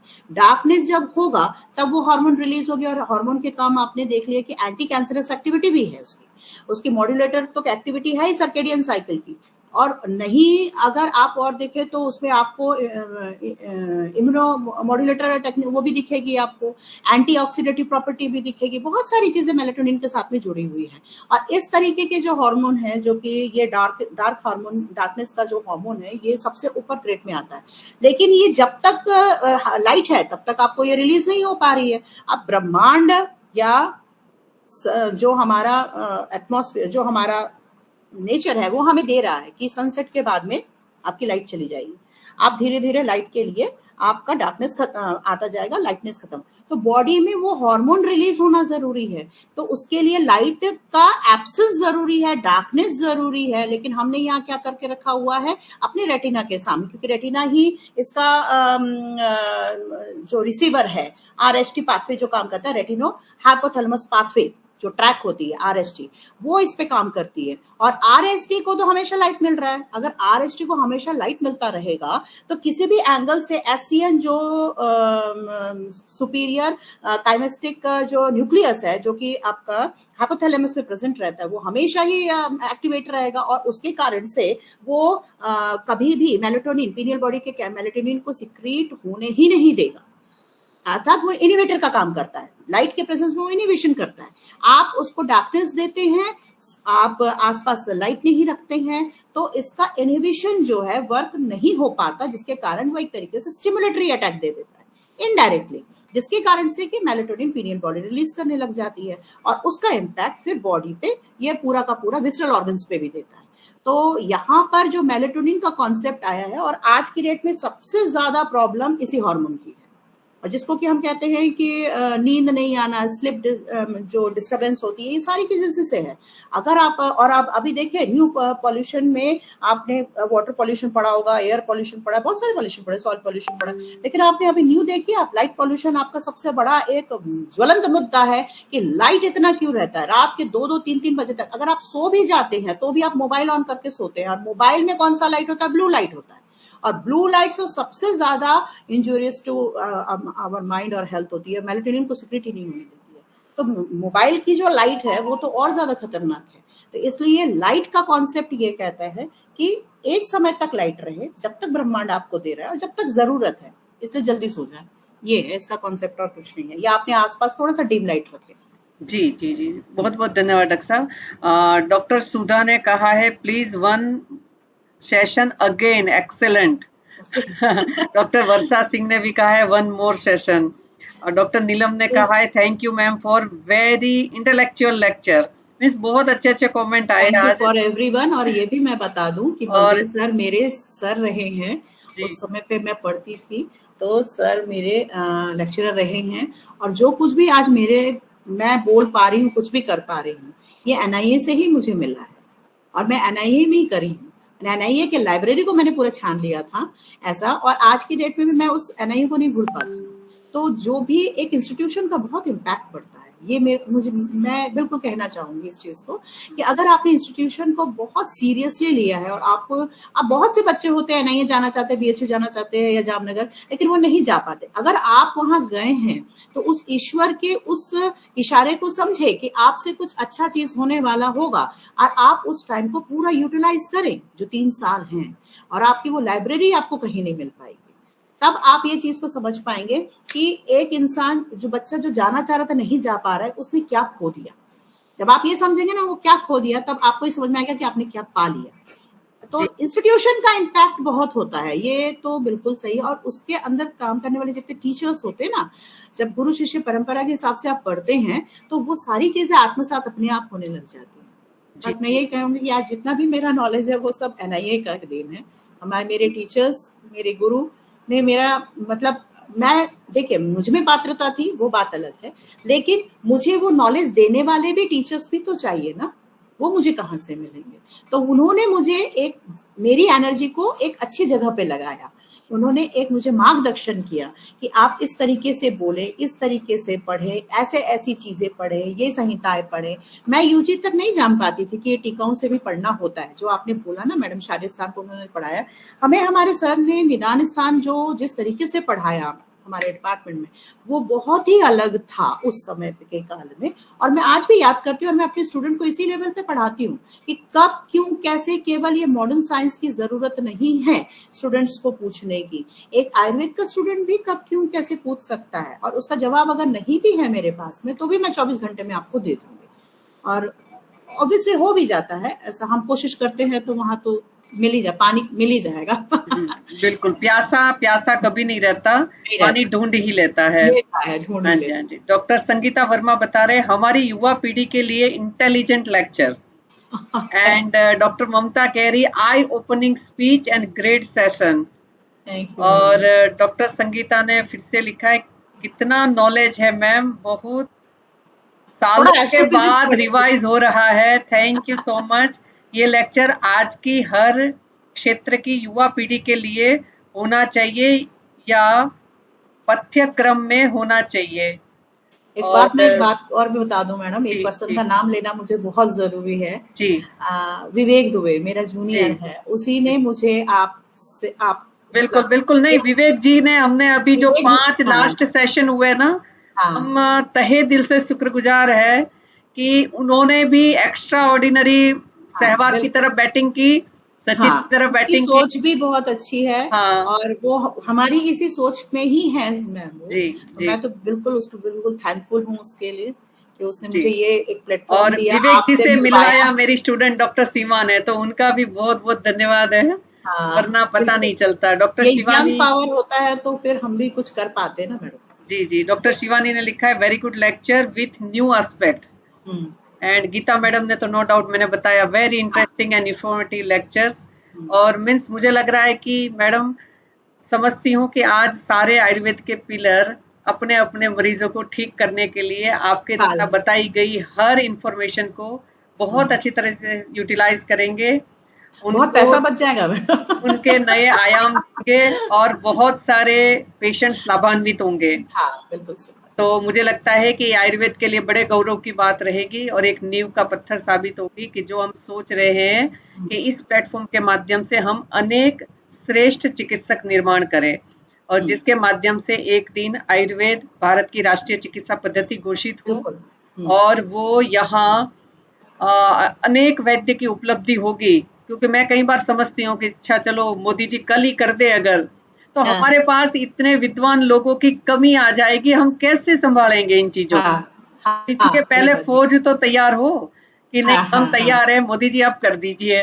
तो मैं समझती हूँ कि हाँ जी बिल्कुल। तो ये प्रिपरेटरी टाइम्स है और बहुत अच्छे चिकित्सक होंगे तो हम भारत की स्वास्थ्य व्यवस्था को बरकरार रखना और रोगी को रोग से मुक्त करना, ये दोनों चीज ही हम बहुत आसानी से कर पाएंगे और हमेशा अच्छा लगेगा। एक बात मैं अपने स्टूडेंट्स को तो कई बार कह चुकी हूँ, ये बहुत विनम्रता से कहना चाहती हूँ। तो कई बार मैं मेरे स्टूडेंट्स को कहती हूँ कि भाई अगर बैन लग जाए ना मेरे ऊपर के जो मैं लिखती हूँ वो ड्रग नहीं लिखना है, तो भी मैंने कहा मैं मरीज ठीक कर दूंगी। क्योंकि मीन्स जब ये सारे एस्पेक्ट्स पढ़ते हैं ना डॉक्टर साहब, तब मुझे पहली बार जब समझ में आया ना कि पृथ्वी गोल है, बहुत ही अच्छा लगा था। और ऐसे समझ में आया था कि कफग्न द्रव्य कोई सा भी ले लीजिए, पित्तग्न द्रव्य तो कोई सा भी ले लीजिए, पित्तग्न आहार विहार, आहार के साथ विहार भी ले लीजिए, है ना। तो जहाँ बहुत सारी कंडीशन को कंट्रोल करने में आसानी हो जाती है ना, और आपको एक द्रव्य के ऊपर डिपेंड नहीं रहना पड़ता और एक एस्पेक्ट पे डिपेंड नहीं रहना पड़ता, आप बहुत सारी चीजों को यूटिलाइज कर पाते हैं। तो आज के लेक्चर्स के माध्यम से ऐसा ही लगा, और मैं समझती हूँ कि आपने बहुत सारे मॉडर्न एस्पेक्ट्स को बता के, मैं सारे प्रतिभागियों को निवेदन करना चाहूंगी कि जैसे मैडम ने समझाया उसी तर्ज पर चरक संहिता में लिखी हुई हर बात हम मॉडर्न के पैरामीटर्स पर सही पाते हैं। बिल्कुल पाते हैं मैडम, बहुत सारी संख्या में रिसर्च आर्टिकल मिल जाएंगे आपको, जो हमारी बातों को पुष्ट करते हैं। हाँ हाँ, हमारे सिद्धांतों को पुष्ट करते हैं। हम रिसर्च क्यों करेंगे ना मैडम, वो तो हमारे आप तो हैं, हम उन पे रिसर्च कैसे कर सकते हैं? नहीं, मगर मैंने मैडम बहुत बार ये पाया कि बच्चे बहुत शंकाशील प्रवृत्ति के हो गए, है ना, और हाँ, बुद्धिमान व्यक्ति शंकाशील होना बड़ा डेंजर होता है। बिल्कुल, जैसे मूर्ख व्यक्ति अधिक विश्वासी होता है तो बड़ा डेंजर होता है। तो इसी तरीके से बुद्धिमान व्यक्ति को संदेह में डाल दो, हाँ, तो वो फिर ठीक नहीं रहता कहीं ना कहीं साइंस के लिए। तो मैं समझती हूँ कि आपके द्वारा दिया गया ये लेक्चर बहुत सारे बच्चों को श्रद्धा पूर्वक अनेक सिद्धांतों को जो उन्होंने पढ़ी रखे हैं उनको फॉलो करने के लिए प्रेरित करेगा। तो कहीं ना कहीं बहुत सारे दरवाजे और भी खुलेंगे, जिनके माध्यम से हम फिर से आयुर्वेद का एक पुराना वैभव देख पाएंगे और बहुत अच्छा रहेगा। मैडम, यहाँ आने के लिए और हमें इतना अच्छा ज्ञान देने के लिए विश्व आयुर्वेद परिषद की ओर से मैं आपका तहे दिल से बहुत बहुत धन्यवाद करती हूँ।